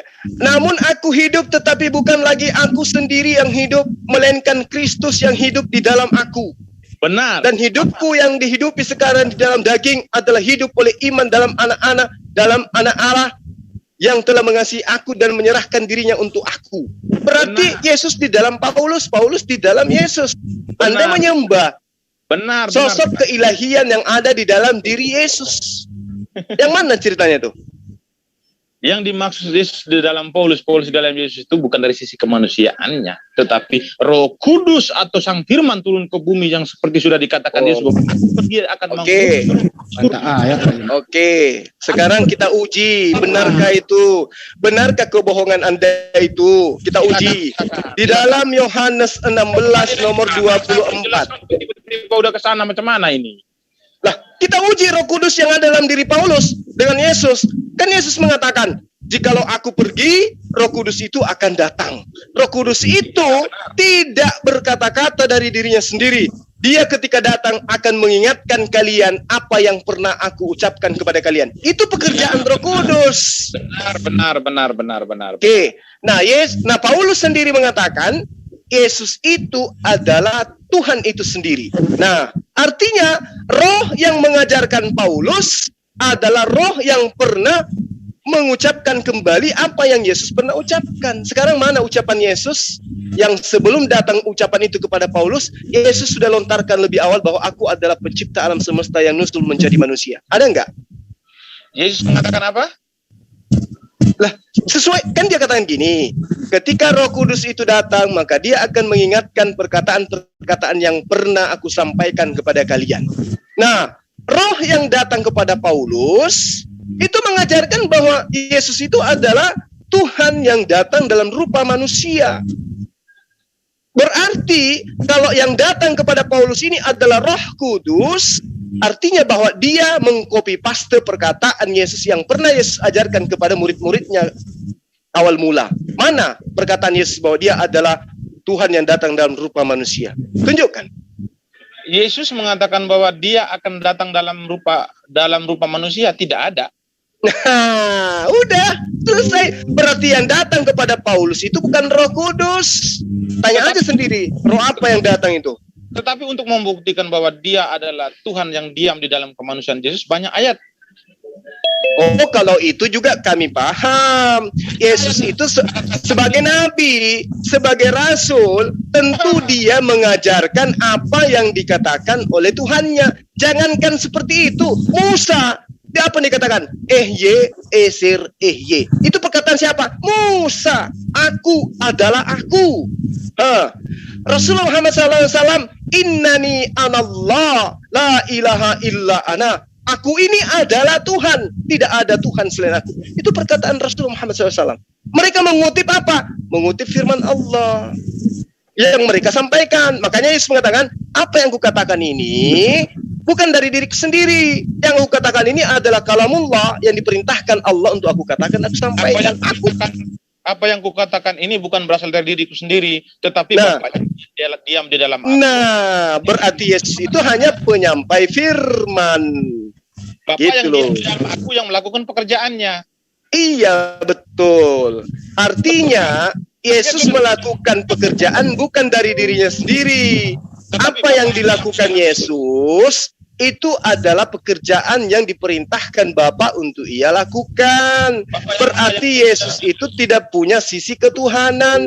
Dia hanya manusia biasa yang diberi mujizat kenabian. Tetapi Bapak yang di dalam Yesus sedang melakukan pekerjaannya. Oh iya, betul memang. Kan Yesus mengatakan, aku tidak melakukan pekerjaan itu dari diriku sendiri. Aku melakukan pekerjaan karena aku melihat Bapak melakukan pekerjaan tersebut. Itu ada dalilnya di kitab Anda.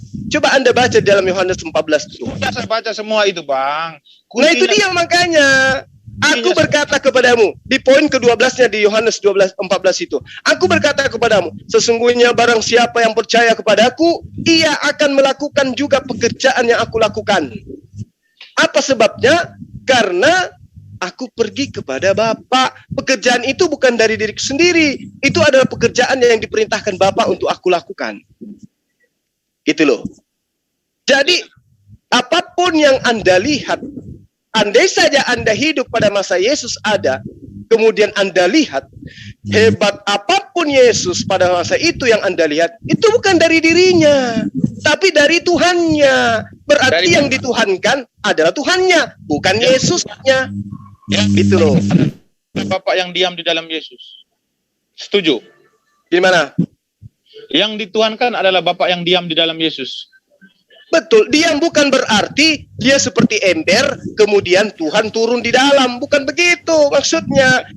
Yesus itu maksudnya di dalam aku, artinya perkataanku itu adalah firman Allah, uraianku itu adalah sabda seorang nabi, pekerjaan mujizat-mujizatku itu adalah mujizat yang diberikan Tuhanku untuk aku perlihatkan kepada kalian. Bukan berarti Tuhan pencipta alam semesta itu turun langsung masuk ke dalam jasadnya Yesus. Bukan berarti Yesus itu kerasukan Tuhan, bukan. Penafsiran abang ini tidak ada bedanya dengan Yitzhak semalam. Ketika saya uji dia tidak akan bisa sanggup untuk menjawab. Lah, buktinya Yesus ketakutan. Sekarang begini, kenapa Yesus ketakutan? Saya akan jelaskan dulu. Yesus itu Kan ada Bapa di dalam dirinya. Kenapa dia harus takut? Saya akan jelaskan dulu. Yesus itu mempunyai dua sisi. Nah, itu dia. Di situ errornya. Di mana Yesus mengajarkan bahwa aku ada dua sisi? Di mana? Bentar, Bang. Oh, Yesus mengajarkan dia dua sisi. Ya, Di mana itu? saya minta dalilnya. Saya jelaskan. Di mana itu? Nggak usah dijelaskan, dalil aja, dalil. Kedengaran nggak sih suaraku nih? Dengaran, Pak. Oh iya, silakan. Dalil, saya butuh dalil bahwa aku ada dua sisi. Buktikan bahwa Yesus mempunyai dua sisi. Itulah Ya. dalil yang sudah saya katakan tadi. Mana dalilnya? Buktikan bahwa Yesus itu dua sisi. Bentar. Dalil. Kita akan lihat apakah benar Yesus itu mempunyai dua sisi. Nah, Ya. ini dia. Ya. Tampilkan Yohanes 14 ayat 10. Apa? Yohanes 14 ayat 10, lalu di Kolose 1 Oke. 16. Yohanes 1. Ini satu berapa? Oh, Yohanes 10 ya? Hah? Yohanes 14. Ayat 10. Oke, silakan. Yohanes 14 dulu. Ya, benar. Admin, silakan. 14 dulu. Tidak percayakah engkau bahwa aku di dalam Bapa dan Bapa di dalam aku? Apa yang aku katakan kepadamu tidak aku katakan dari diriku sendiri, tetapi Bapa diam di dalam aku, dia layak melakukan pekerjaannya. Itu teorinya. Mana dua naturnya mana? Dua naturnya Yesus adalah sebagai seorang manusia murni, 100% manusia. Natur Enggak nyambung, bro. Dua naturnya mana? sambung. Sudah saya Kan katakan. tadi sudah saya jelaskan tentang Yesus mengatakan aku di dalam Bapa, Bapa di dalam aku. Itu bukan berarti Sang Pencipta alam semesta itu nusul ke muka bumi, masuk di dalam seakan-akan Yesus ini kerasukan Tuhan, bukan. Maksudnya ajarannya itu Mazmur 92 nomor 9, tetapi engkau di tempat yang tinggi selama-lamanya, wahai Tuhan pencipta langit dan bumi. Di atas, bukan di Yerusalem, di dalam tubuhnya Yesus, bukan. Yang di dalam Yesus itu adalah ajaran Tuhan, bukan wujud Tuhan. Kolose 1 ayat 19. Nah, itu ajaran siapa itu? Pak, itu ajaran Paulus ataupun siapa, itu yang penting kitab itu ketika ditulis sudah diilhami oleh Roh Kudus. Jadi Kata siapa diilhami oleh Roh Kudus? Si Paulus. Kan saya sudah bilang tadi, Roh Kudus ketika datang mengingatkan perkataan-perkataan Yesus yang pernah Yesus ajarkan kepada Bani Israel. Nah, Paulus mengatakan Yesus itu adalah Tuhan yang datang dalam rupa manusia. Itu roh mana yang ngajarkan dia tuh? Kalau 1:19 saya bacain nggak apa-apa, karena seluruh kepenuhan Allah ya berkenan diam. Ini ada yang menciut, Bang. Siapa ya? Ada menciut ya? Siapa tuh ya? Tolong yang menciut itu di mute. Ada yang pusing saya dengar. Meme bos. Sakit kepala saya. Nah, itu Lagi belum minum kopi campur masako saya ini. sambil ngecas dulu dah. jangan dicas dulu, Mas Meme. Jangan dicabut. Iya, dulu. ya, udah. Oke. Jadi saya bacain Kolose 1:19 ya. Bacakan. Karena seluruh kepenuhan Allah berkenan diam di dalam Dia. Apa maksudnya itu? Karena kepenuhan Allah berkenan diam di dalam dia ini, Allah berkenan kepada manusia siapa? Sudah pasti Yohanes 1 ayat 14, firman telah menjadi manusia dan diam di antara kita untuk melakukan pekerjaannya. Allah berkenan di dalam dia ini kepada sudah pasti berkenan diam di dalam kemanusiaan Yesus. Ini masalahnya di sini. Masalahnya di mana? Masalahnya di sini. Anda lebih percaya kepada orang-orang ini daripada Yesus sendiri. Gimana ceritanya? Sekarang begini Bang, Abang tidak mempunyai kapasitas untuk melarang saya ketika saya menjelaskan daripada Alkitab. Walaupun daripada tulisan Paulus atau Yohanes atau memang daripada Perjanjian Lama. Itu adalah hak iman saya. Sahabat saya. Ketika itu Abang menjelaskan Al-Quran, ketika Abang menjelaskan dari hadis, ketika Abang menjelaskan Al-Quran, tetapi Abang juga menjelaskan dari hadis, apakah ketika saya melarang, Abang tidak boleh menjelaskan dari hadis, apakah Abang mau? Oh tidak, ini masalahnya gini loh. Masalahnya Anda gimana? Anda membawa-bawa nama Yesus tuh. Iya kan? Oh. Sementara Yesus tidak pernah mengajarkan hal tersebut. Saya Anda membaca menjelaskan- Kolose 1:19. Apa Yesus pernah mengajarkan demikian? Anda mengajarkan Yohanes 1 ayat 1 sampai ayat 18. Apakah Yesus pernah mengajarkan demikian? Tidak pernah. Tidak. Kalau kami Al-Quran maupun hadits diajarkan oleh Rasulullah. Yang tidak diajarkan kami katakan dhaif, maudhu dia. Kitab yang kami iman itu adalah perjanjian lama dan perjanjian baru. Ketika Nah untuk itu membuktikan, iman bentar, Bang. Anda. Sekarang begini, kalau Anda mengatakan suatu pengajaran tapi tidak bersumber dari Yesus, apa yang Anda katakan kepada pengajaran itu? Palsu kan? Yang mengatakan tidak bersumber dari Yesus siapa? Loh. Itu Paulus. Anda bisa buktikan bahwa Yesus pernah bertemu dengan Paulus. Yang katakan di Damsik lagi ya. Ya sudah Ayo. pasti di situ, Pak. Yesus Nah, datang sekarang dalam begini. kemuliaan. Sekarang Bukan begini. datang dalam kemanusiaan. Sekarang lagi, begini. tetapi dalam kemuliaan Percaya dia tidak? berbicara Percaya tidak Anda bahwa ketika Yesus mau terangkat ke langit, dia berkata bahwa dia akan pergi dan akan datang sosok lain. Percaya enggak Anda? dia akan pergi dan datang sosok lain. Sosok lain Iya. yang mana yang abang maksud itu? Jadi yang datang setelah Yesus siapa? Mana ayatnya mengatakan bahwa setelah Yesus pergi akan datang sosok lain? Yesus mengatakan bahwa dia akan mengutus Roh Yohanes Kudus. 16 nomor 7 sampai nomor 15 coba Anda telah ada dengan baik. Iya. Roh benar. Kudus itu tidak akan datang kalau aku tidak pergi. Benar. Nah, Kalau Yesus yang masih datang berada di setelah bumi- Yesus pergi siapa? Bentar. Yesus mengatakan Roh Kudus itu tidak akan datang sebelum dia pergi. Kalau Ya. Sang Firman masih diam di dalam kemanusiaan, Yesus belum kembali kepada hakikatnya. Lalu bagaimana Sang Firman akan turun lagi berbicara dengan kepada murid-murid Oh, Yesus? Sudah pasti. jangan Anda campur adukan ajaran Kristen dengan ajaran Yesus. Yesus Tidak mengatakan, bisa, Pak. oh Kami tidak mengikuti bisa, tidak ajaran bisa. Yesus. Anda bukan pengikut Yesus, tidak bisa. Ketika Yesus mengatakan, dia tidak akan datang kalau aku tidak pergi. Siapa dia? Yesus berkata bahwa jikalau aku tidak pergi, dia tidak akan datang. Yang Nah, dimaksud siapa ketika yang Yesus- itu? Siapa yang akan datang itu? Saya jelaskan dulu. Ketika Yesus berada di bumi atau Roh Ilahi atau Sang Firman masih diam di dalam kemanusiaan Yesus, ketika dia masih di bumi, lalu tidak mungkin Sang Firman yang berikutnya turun karena dia masih di bumi. Jalan satu-satunya Yesus harus kembali kepada hakikatnya, lalu dia akan datang kembali. Datang kembali di mana? Dalam kemuliaannya, kebesarannya dia berbicara dengan Ini Paulus dia ketika dalam dia Damsik. yang merusak iman itu luar Anda. biasa. Ajaran yang tidak pernah Yesus ajarkan. Yesus mengatakan, adalah benar jika aku pergi. Sebab kalau aku tidak pergi, roh penghibur itu tidak Roh akan penghibur datang. tidak akan datang. Benar. Nah, sekarang roh yang ada di dalam diri Yesus itu roh apa? Ketika Roh Yesus ilahi. berkata demikian. Roh Ilahi. Yang roh penghibur dia apa? Bukan roh ilahi. Roh Ilahi setelah roh Ilahi ketika Yesus masih berada di bumi, yang jelas Roh Ilahi atau Sang Firman masih diam di dalam kemanusiaan Yesus. Jalan Nah, satu-satunya terus? supaya, bentar Bang, sudah saya katakan tadi, jalan satu-satunya supaya Roh itu akan datang kembali untuk berbicara dengan murid-muridnya itu dalam kemuliaannya. Ya jalan satu-satunya Yesus harus kembali kepada hakikatnya dulu, lalu dia datang dalam kemuliaan, dalam kebesarannya. Apa Jawab, buktinya bahwa dia datang dalam kebesaran, dalam kemuliaan? Ketika Berarti dia bicara dengan Paulus, ketika Paulus berjalan, ketika Paulus lagi jalan menuju ke Damsik, dia datang dalam kemuliaannya, Pak. Di situ dia berbicara dengan Paulus. ini asumsi atau ada datanya? Oh, ada dalilnya, Pak. Ma, Di- coba Di dalilnya. kisah para rasul 9 ayat 5.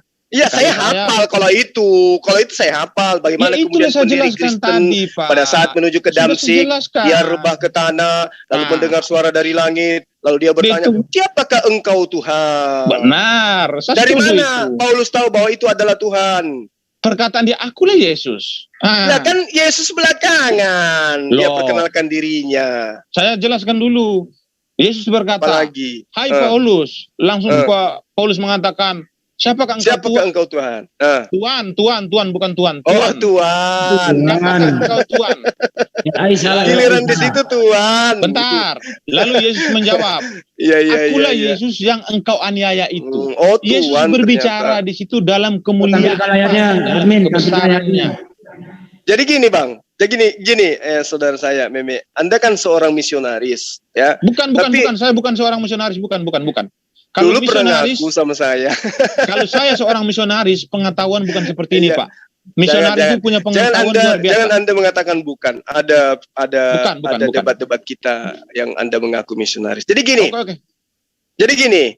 Yesus berkata di Yohanes 16 nomor 7 sampai nomor 15 itu, coba Anda baca teliti di situ. Aku akan pergi. Dan kalau aku tidak pergi, Roh Kudus itu tidak datang.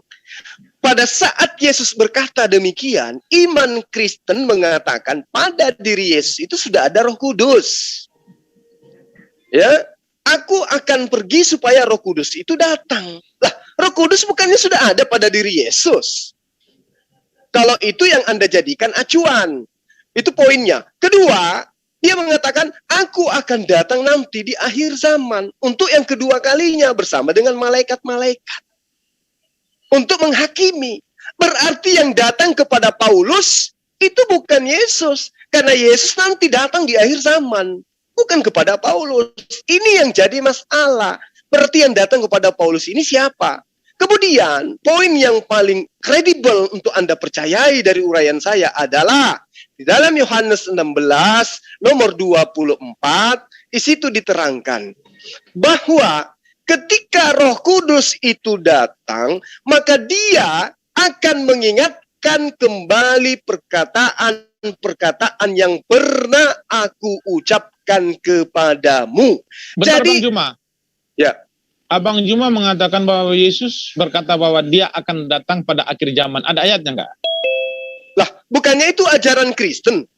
Yang datang menghakimi seluruh manusia itu siapa? Yesus hanya mengatakan bahwa aku akan menyertai kamu hingga akhir zaman. Bukan Yesus berkata, aku akan datang pada akhir zaman. Salah. Kalau ada dalilnya gimana? Coba Anda lihat. Coba Anda. Silakan. Di situ diterangkan, setiap orang Kristen itu membanggakan loh. Bahwa Yesus akan datang di akhir zaman untuk menghakimi. Iya, tampilkan ayatnya, tampilkan. Mungkin saya belum membaca, jadi ya supaya menambah pengetahuan juga sih, soalnya saya belum baca itu. Ya, itu sering saya mendengar dari teman-teman semuanya bahwa Yesus yang akan menghakimi nanti itu adalah Yesus itu sendiri. Memang benar. Yesus akan datang di akhir zaman, tapi ayatnya tidak ada mengatakan bahwa Yesus akan datang di akhir zaman. Tapi dia mengatakan, aku akan menyertai kamu hingga akhir zaman. Berarti itu konsep yang dibuat-buat dari asumsi Kristen berarti. Ya, kalau abang merasa ada, mungkin saya belum membaca. Itu abang sering loh. Sering saya. Jangan bilang sering. Iya, saya sering dikatakan bahwa dia akan datang. Sering loh itu. Diajarkan oleh teman-teman Kristen. Justru harusnya teman-teman Kristen yang menampilkan itu. Abang yang berkata abang harus tampilkanlah, masa saya. Nah, justru itulah. Berarti bukan Yesus yang datang kedua kalinya kan? Ayo. Kita uji keislaman dulu, Bang. Dari tadi abang uji kekristenan aja dari tadi ini. Lah kan tadi saya sudah menguraikan, ini kan berbicara mengenai keselamatan. Gimana? Kan tadi saya sudah mengurai keselamatan di Kristen itu sudah Islam sangat luar biasa. Saya sudah katakan tadi jaminan itu sangat luar biasa, Pak. Di Kisah Para Rasul 1 nomor 11. Sebenarnya banyak itu, Bang, data-datanya. Cuman ya saya minta beliau ini yang tunjukkan gitu. Iya, masa kita yang tunjukkan sih? Kan abang yang mengatakan bahwa Yesus itu akan datang pada akhir zaman. Mungkin saya belum membacanya. Ya, coba abang tampilkan dulu. Apakah itu ucapan Yesus, coba?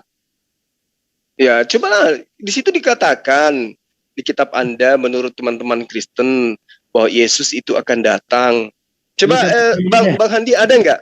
Ya, saya baca Kisah Rasul 10:42 juga bisa. Ya, ini dan banyak loh dalil-dalilnya. Dan berkata kepada mereka, hai orang-orang Galatia, mengapakah kamu, Matius 24 ayat 42 juga bisa. Yesus ini yang mengangkat ke surga, meninggalkan kamu, akan datang kembali dengan cara yang sama seperti kamu melihat dia naik ke surga. Dia datang kembali loh.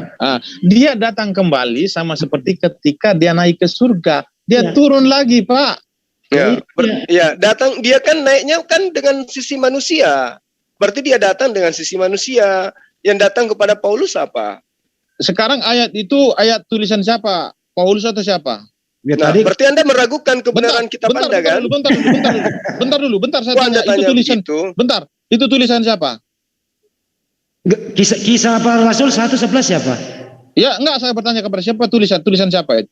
Ya nggak tahu Ya, saya. itu tulisan asistennya Ah. Paulus, Lukas. Ketika saya menggunakan ayat untuk menguatkan, abang membantahnya, itu tulisan Paulus. Tetapi giliran ini abang boleh menampilkan, tidak adil jadinya kan? Nah, itu artinya bahwa jangankan saya, Anda pun ragu. Saya Betul. tidak ragu, tetapi abang tidak adil menampilkan ayat. Loh, Ketika saya gimana menjelaskan dari kisah para Gimana rasul, abang ceritanya? mengatakan, Ini iman Anda harusnya mendukung dalil di dalam kitab Anda, bukan Anda Ketika saya membantahnya layaknya menjelaskan- kami umat Islam. Kalau kami umat Islam wajar mengatakan, itu kan bukan perkataan Paulus, Yesus itu perkataan Lukas dan seterusnya. ketika saya Loh, kok Anda menjelaskan ikut-ikutan? ketika saya menjelaskan daripada kisah para rasul, abang mengatakan, itu tulisan Paulus. Tetapi Nah, ketika itu abang wajar, menyanggahnya, karena saya tidak atau abang mengimani kitab membantah, Anda. Yang abang- lucu kalau Anda juga tidak mengimaninya dengan mengatakan metode yang sama. ketika abang membantah atau menyerang saya menggunakan tulisan Paulus, boleh. Tidak adil jadinya kan? Oh, berarti Anda ikut-ikutan tidak percaya gitu? Saya bukan ikut-ikutan tidak percaya, tetapi Itu tidak yang adil. percaya itu kita baca Matius 26 nomor 64. Jawab Yesus, "Engkau baca. telah mengatakannya. Akan tetapi aku berkata kepadamu, mulai sekarang kamu akan melihat Anak Manusia duduk di sebelah kanan yang Maha Kuasa, datang di atas awan-awan di surga." Yesus datang loh. Datang kemana ayat itu coba? Itu perkataan Datang. Yesus itu. Ya datang di atas awan-awan di surga. Iya, di atas awan dulu kan tidak datang ke bumi kan? Kata Bang Juma tadi kan dia datang untuk terakhir kalinya atau yang kedua kalinya dia akan datang. Mana ayatnya itu? Kisah Para Rasul 1:11. Jadi saya boleh nggak menggunakan kisah para rasul ketika untuk berdialog dengan Bang Juma? Boleh, boleh aja. terserah. Lalu kenapa abang tadi melarang? Kan tidak Maksudnya adil, Maksudnya kan? saya larang gimana? Dikasih ayat, mampet dia ini. Kenapa kau ini? Bro. Berarti sekarang Anda menggunakan metode yang sama dengan saya. Menolak Apa? kebenaran kitab Anda berdasarkan apa yang kemudian saya katakan bahwa yang Anda maksud Yesus itu kan yang berkata adalah Yohanes. Yang tidak adil duluan siapa? Lah, ini yang kita minta, perkataan Yesus berbeda konsep ketika penulis kitab Anda mengatakan Yesus akan datang untuk yang kedua kalinya. Ini kita bercerita tentang aku ada sebelum Abraham ada. Itu adalah pernyataan Yohanes yang menceritakan tentang Yesus. Kan gitu. Nah, dibantah oleh Amsal. Ternyata sebelum langit digariskan, Salomo sudah ada di sana. Bang Juma ini Kristen berapa orang di grup ini Bang? Kristen. Bang Juma? Tidak tahu tadi itu kemana yang satu. Ada Pak Honggo tadi. Kalau ada 2-3 orang kasih kesempatan sama mereka lah, nanti mereka duduk-duduk diam kan nanti nggak enak juga kasih kesempatan. Bapak, ya sudah kalau gitu kita selesai dulu. Ini kan udah berapa jam? Jangan selesai dulu. Ini kan belum dijawab sebenarnya ini pertanyaannya nih. Janganlah dipaksa kesian. Apa yang harus dilakukan Kristen sesuai dengan ajaran Yesus supaya dia selamat? Ini nggak ada yang jawab. Pertanyaan itu paling gampang Bang itu Bang. Silakan Bang, contohkan ajaran Yesus yang Anda lakukan sampai ini. Baik, bentar. Saya ambil ayatnya dulu ya. Iya, silakan Bang. Itu paling gampang itu jawabannya Yang Bang. pernah dicontohkan Yesus ya Bang? Bentar. Iya Bang, monggo Bang. Yang diperintahkan Yesus Pak. Silakan. Jangan sampai Anda mengatakan pergi gereja ya Bang. Nggak ada itu Bang. Bentar ya. Apa itu Bang? Banyak. Kalau diperintahkan Yesus itu banyak. Perintah Yesus yang Anda lakukan saat ini Bang, kecuali ajaran Banyak ya. Apa tuh ya? Banyak. Kalau pertanyaan itu sih segampang membalikan telapak tangan itu Bang. Tapi Anda mikir lama loh Bang. Iya, saya cari ayatnya. Saya tidak mau berbicara tanpa dalil. Mana mau saya Bang. Mestinya Anda hafal dong Bang. Jangan Bang, kita berbicara harus pakai dalil. Jangan hafal, itu kan berbicara seperti Bang Juma. Dia menghafal ayat, tidak tepat berbicaranya, banyak yang meleset. Enggak, Bang Juma mengatakan demikian, saya kasih ayatnya sinkron Bang. Baik. Gosip nih ya. Baik, saya akan jelaskan dulu ya. Bentar. Saya buka di pertama di Yohanes 4 dulu bentar. Yohanes 4. Bentar. Yohanes 4. Jangan sampai nggak pernah dilakukan Yesus, Bang ya. Banyak. Baik. Saya jelaskan dulu baru abang membantah ya. Halo? Silakan, Bang. Ya, baik. Yesus memerintahkan di Yohanes 4 ayat 23. Tetapi saatnya akan datang, sudah tiba sekarang, bahwa penyembah-penyembah benar akan menyembah Bapa dalam roh dan kebenaran. Sebab Bapa menghendaki penyembah-penyembah demikian. Allah itu roh, dan barang siapa menyembah Dia harus menyembahnya dalam roh dan kebenaran. Itu yang pertama diperintahkan Yesus, dan kami mengimani dan kami percaya bahwa Allah itu adalah roh, dan kami imani sampai sekarang. Oke, berikutnya. Yohanes 8 ayat 11. Ketika murid-murid bertanya kepada Yesus, hukum apa yang harus kami ikuti? Jawab Yesus, dengarlah wahai orang Israel. Bukan, Bang. Itu abang berdialog dengan orang-orang lain, dengan saya abang menambah ilmu yang baru. Oh ya, silakan, Bang. Jawab Yesus. Apa tuh, Bang, jawabannya Yesus, Bang? Bentar. Jawabnya, ya. Tidak ada Tuhan. Lalu kata Yesus, aku pun tidak menghukum engkau. Pergilah dan jangan berbuat dosa lagi mulai dari sekarang. Jangan berbuat dosa. Oke, yang berikutnya lagi. Yohanes 5:21. Kamu telah mendengar yang difirmankan kepada nenek moyang kita. Jangan membunuh. Siapa yang membunuh harus dihukum. Oke, berikutnya lagi. Tetapi banyak sih yang saya Yang pertama dulu, Bang. Boleh nggak Bapak Mas Meme jelaskan yang pertama tadi itu? Anda menyembah Bapa apa menyembah Yesus? Loh, sudah saya katakan tadi, kami menyembah Allah Bapa yang bertata di atas kerubim. Kami mengimani Allah Bapa itu mempunyai 3 pribadi tetapi dalam satu hakikat. Kami mengimani Allah itu esa tetapi dalam bentuk jamak. Dalam bentuk jamak itu apa? Yesus sendiri yang mengatakan bahwa ketika kamu ingin menyembah Bapa, menyembahlah dalam roh dan kebenaran. Artinya Bapa sudah mempunyai. Bang, ayat yang Anda bawa tadi itu jelas loh. Jelas apa itu? Tadi ayat pertama yang Anda bawa itu, Anda menyembah ya Bapa apa menyembah Yesus? Saya sudah katakan, Pak, kami menyembah kepada Allah Bapa yang bertata di atas kerubim. Tetapi Allah Bapa yang esa itu mempunyai 3 pribadi, yaitu dalam bentuk jamak. Sesuai dengan apa yang diajarkan Yesus. Yesus memang berkata bahwa Sema Israel, Adonai Elohim, Adonai Ehad. Dengarlah Israel, Allah itu Tuhan kita, Allah itu esa. Tetapi kata Ehad itu dalam bentuk jamak, bukan mutlak tunggal. Nah, yang Anda sembah Yesus atau apa sih, Bang? Saya jelaskan abang ini dari tadi pusing saya. Bapak nggak jawab. Oh, cuma 2 pilihan. Anda menyembah Bapa atau Yesus. Oke, dengar. Kami sebagai orang Kristen menyembah kepada Allah Bapa.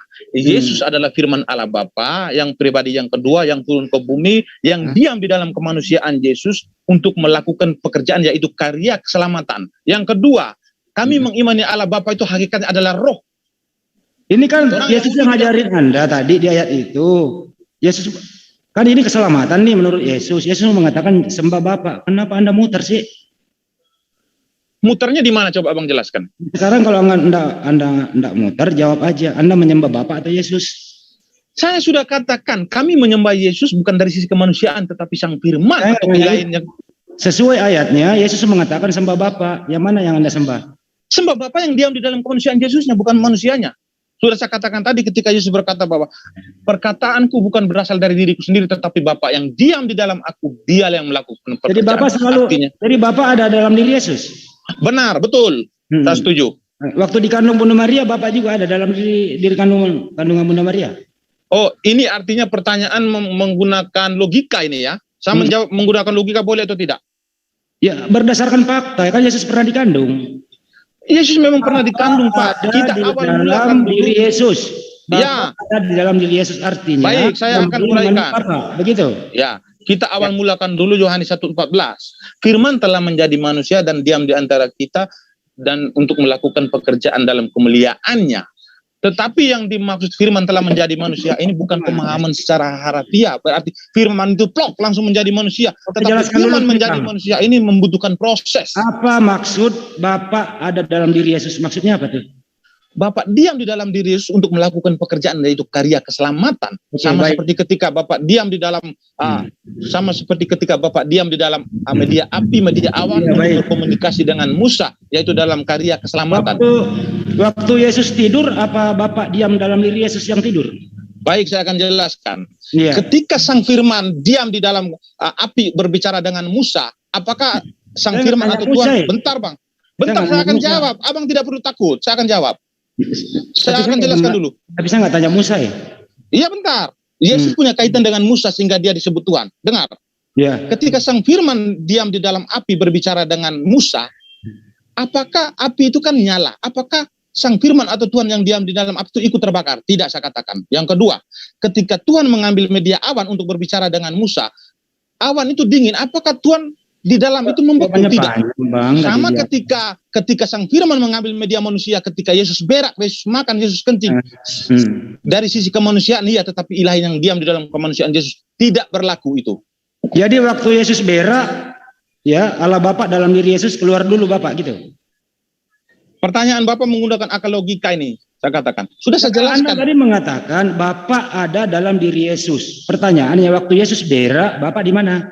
Saya tidak tahu Bapak keluar atau tidak, tetapi saya jelaskan sesuai dengan ayat bahwa ketika Sang Firman mengambil media api. Anda kan tahu Bapak di dalam, kenapa sekarang Anda nggak tahu? Loh, ayat ini menjelaskan bahwa Bapak dia di dalam Yesus untuk melakukan pekerjaan, tetapi ketika Yesus berak Bapak keluar, ayat tidak menjelaskan. Artinya Abang yang mengarang-arang cerita, bukan saya. Saya bertanya, waktu Yesus berak. Kalau Abang bertanya, saya akan jelaskan sesuai dengan dalil. Abang bertanya sesuai logika. Kalau Yesus berak, apakah Bapak ada dalam diri Yesus atau tidak? Itu saya tidak bisa menjelaskan karena tidak ada ayatnya. Abang sendiri yang menggunakan akal logika. Dari mana Anda tahu kalau Bapak ada dalam diri Yesus? Dari mana Anda tahu? Perkataan tadi sudah saya katakan tadi. Yesus berkata sendiri. Tidak, Abang tidak dengar ayat yang sudah ditampilkan tadi. Jadi kalau Yesus berak, Anda keluarkan Bapak dulu gitu? Itu menurut pemahaman Abang, terserah. Saya tidak tahu. Tetapi kalau saya berbicara sesuai dengan ayat. Kalau begitu saya tanya yang kuat. Waktu Yesus bermujizat, apakah? Bang Saya tanya yang kuat. Waktu Yesus bermujizat, apakah Bapak ada dalam diri Yesus? Iya. Sudah dikatakan. Pasti ada karena kuat. Bentar dulu. Ya, bentar. Yesus menghapus dosa. Kalau mukjizat yang lain itu tidak bisa menjamin ya. Karena menghidupkan orang mati masih ada juga yang bisa menghidupkan orang mati. Tetapi mukjizat yang bisa dilakukan Tuhan hanya dua di sini, yaitu memvonis orang masuk surga dan menghapus dosa orang. Karena pekerjaan ini hanya bisa dilakukan Sang Pencipta. Tiga agama samawi, Yahudi, Kristen maupun Islam. Nah, ini jawab dulu Bang. Waktu Yesus bermujizat, menghidupkan Lazarus orang mati, orang buta melihat, orang lumpuh berjalan. Apakah Bapak ada dalam diri Yesus waktu itu? Kalau berbicara mujizat yang itu Bang, itu manusia juga masih banyak bisa melakukan mujizat seperti itu. Apakah Bapak ada dalam diri Yesus waktu Yesus bermujizat? Oke, saya ikutin kata Abang. Oke, Bapak diam di dalam Yesus. Oke.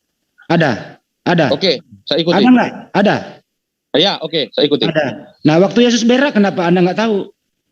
Sekarang Abang mengatakan ketika Yesus berak, kok saya nggak tahu. Pertanyaan saya, ketika Sang Firman mengambil media api untuk berbicara dengan Musa, ketika api itu menyala, apakah Bapak ikut menyala?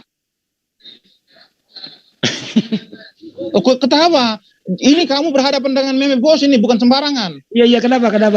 Lucu ini. Kok lucu gimana? Iya. Ini meme bos yang kamu hadapin, bukan sembarang orang. Kita ngomongnya, ini kan kita bicara sama Yesus, bukan sama Musa. Berbicara Yesus sumbernya dari situ, Pak.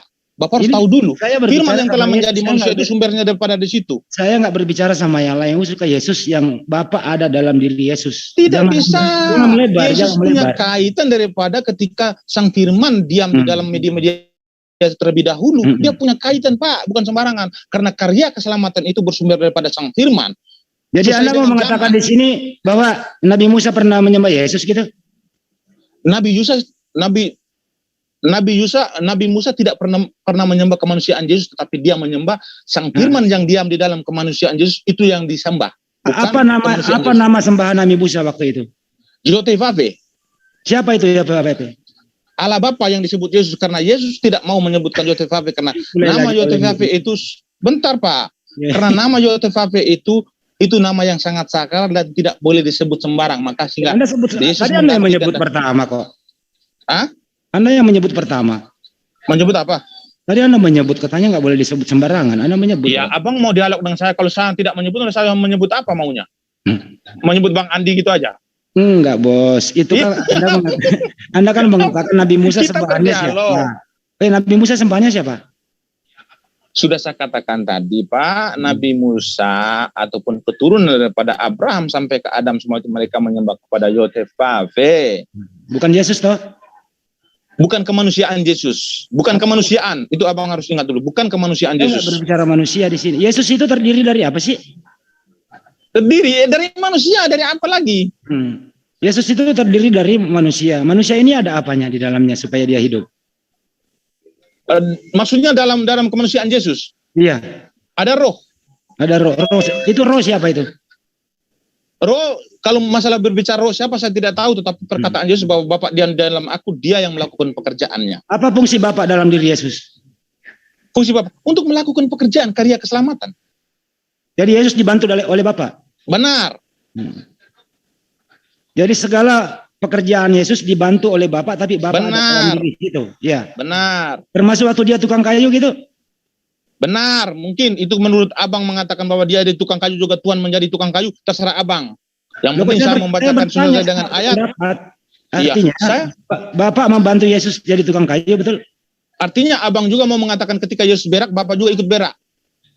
Saya nggak mengatakan demikian, saya bertanya. Iya, abang menyamakan sesuatu yang tidak masuk akal dan logik. Apakah Yesus pernah berak? Yesus pernah berak, betul. Apakah Bapak selalu ada dalam diri Yesus? Ya sudah saya katakan tadi, Pak, Bapak berada dalam diri Yesus sama ketika Sang Firman mengambil media api, kan Sang Firman tetap berdiam di dalam api. Apakah ketika api itu menyala, berbicara dengan Musa, apakah Bapak ikut terbakar? Kan saya tidak. bertanya sama Musa, saya bertanya sama Yesus tentang Yesus. Loh, tidak bisa, sudah saya katakan tadi, Pak, Sang Firman yang diam di dalam kemanusiaan Yesus dengan Sang Firman yang diam di api dengan awan yang berbicara dengan Musa itu sama, Pak. Kenapa kalau berbicara tentang Yesus kamu mentok terus ke Nabi Musa, apa hubungannya? Pak, itu kaitan memang betul, Pak, itu kaitannya. Ayo, gimana itu? Sudah saya katakan, Sang belum Firman lagi kalau disalib. Waktu disalib Bapak ada dalam diri Yesus, betul? Ya sampai di mana dulu? Ketika dia sudah berteriak Eloi Eloi lama sabaktani, bentar. Ketika dia sudah berteriak Eloi Eloi lama sabaktani, Sang Firman sudah keluar daripada kemanusiaan Yesusnya, sudah kembali kepada hakikatnya. Itu cek. Enggak keluar kan? Cek, nggak ada suaranya hilang. Lanjut Bang Juma dilanjut. Sebentar. Ada nggak Kristen yang lain di sini nih? Halo, udah dengar suaraku? Iya dengar. Ada Kristen yang lain nggak ini Bang? Nggak ada. Aja kasih Moses saya kerasa nak. Kasih usia saya makai mitai. Desinal isu baca. Ini ndak belajar lanjut masihnya aku mitai. Ini namanya. Iya, dia mungkin saudara Meme ini udah capek gitu ya. Oh ini ada Stephen Giano itu Bang Juma. Udah capek mutang. Oh iya. Iya. Ada Giano itu muridku itu udah lah nggak bisa dia. Iya. Udah Giano hajar mereka Giano. Iya. Dia pakai celana nggak datang? Enggak, pakai daster. Halo Stephen Giano, selamat pagi. Apa kabar? Taruh aja minum kopi ya, tekok. Stephen Giano, apakah Anda ada di belahan dunia? Bang Juma semalam nggak nonton ya? Saya hajar si Cak semalam. Oh enggak. Iya, saya semalam diundang ke RIM, saya hajar si Cak itu. Saya cecarkan pertanyaan-pertanyaan tentang Tuhan pernah turun ke bumi atau tidak. Tak bisa menjawab dia. Coba abang nonton itu. Iya. Oh menurut Anda itu yang 3 orang Tuhan salah satunya gitu? 3 orang Tuhan. Stephen Giano kok malu-malu? Iya, Stephen Giano dulu. Stephen Giano kasih kesempatan Bang. Oh iya, Stephen Giano. Stephen Giano itu kalau itu galak loh. Hari ini pakai lipstiknya warna pink. Halo, ayo ngobrol. Galak dia di rumah itu. Galak dia. Iya, galak dia ini. Oh, dia belum takut. Ada abangmu di sini. Kemarin dia sempat minum ini Kalpanax 2 botol. Campur basako. Stephen Giano. Saya minum ballo. Stephen Giano. Hai. Salam kenal. Aduh. Ini apa namanya? Meme bos ini cukup menghibur lah kita malam ini. Iya, Meme bos itu kenapa disebut? disebut Bang, tolong bos karena promosikan, memang dia hebat. akun YouTubeku Bang, Meme Bos Bang. Apa itu namanya channelnya? Iya, Meme Bos, iya. Meme Bos. Oh, Meme Bos. Ya jangan lupa. Ya. Ya kita promo ini. Jangan Iya, lupa Meme Bos ya. kunjungi channel Meme Bos ya. Ya, Bos. teman-teman dari netizen dari Lema Bas juga silakan Anda subscribe daripada YouTube Meme Bos, sahabat kita dari Kristen. Mudah-mudahan bisa berjuang bersama-sama di sini. Wah, Ya, Terima Meme kasih Bos banyak, terima juga. kasih banyak, terima kasih banyak. Tapi Stephen Giano kok malu-malu gimana sih? Duduk aja di pojokan. Ngomong dong, gimana sih? Labek kayak. Stephen Giano. Ih, kamu nakal. Iya tadi saya telepon, apa cacing dia Gurunda. tadi saya telepon nggak diangkat. Malam-malam datang. Enggak, dia teman saya juga, dia teman baik kok. Iya. Meme Bos, kamu kok nomornya nggak ada sama aku? Sama Bang Juma ada itu, sama si bocah ajaib juga ada itu. Sama aku nggak ada loh. Stephen Giano. Ya nantilah Bang, nanti. Ada Kan nanti sama ku kirim Bang Andi. Oh ya kirim ya Mas Dion. Ya, aku kan sering di rim official kan. Nanti Bisa Bang. dialognya 2 tempat gini kan nanti ini juga kan. Oke coy, oke. Giano. Giano. Kenapa sih manggilnya kayak apa gitu Anjuma? Tapi di WA galak loh, Jano. Oh galak. Galak kali kalau di WA itu. Pokoknya cuman dia sendiri manusia, yang lainnya itu. Iya, kalau kita di grup WA kan tulisannya sama semua. Tulisannya beda loh. Ayo Stephen Giano ngomong apa kek gitu sekali aja. Pingin dengar suaramu yang seksi itu.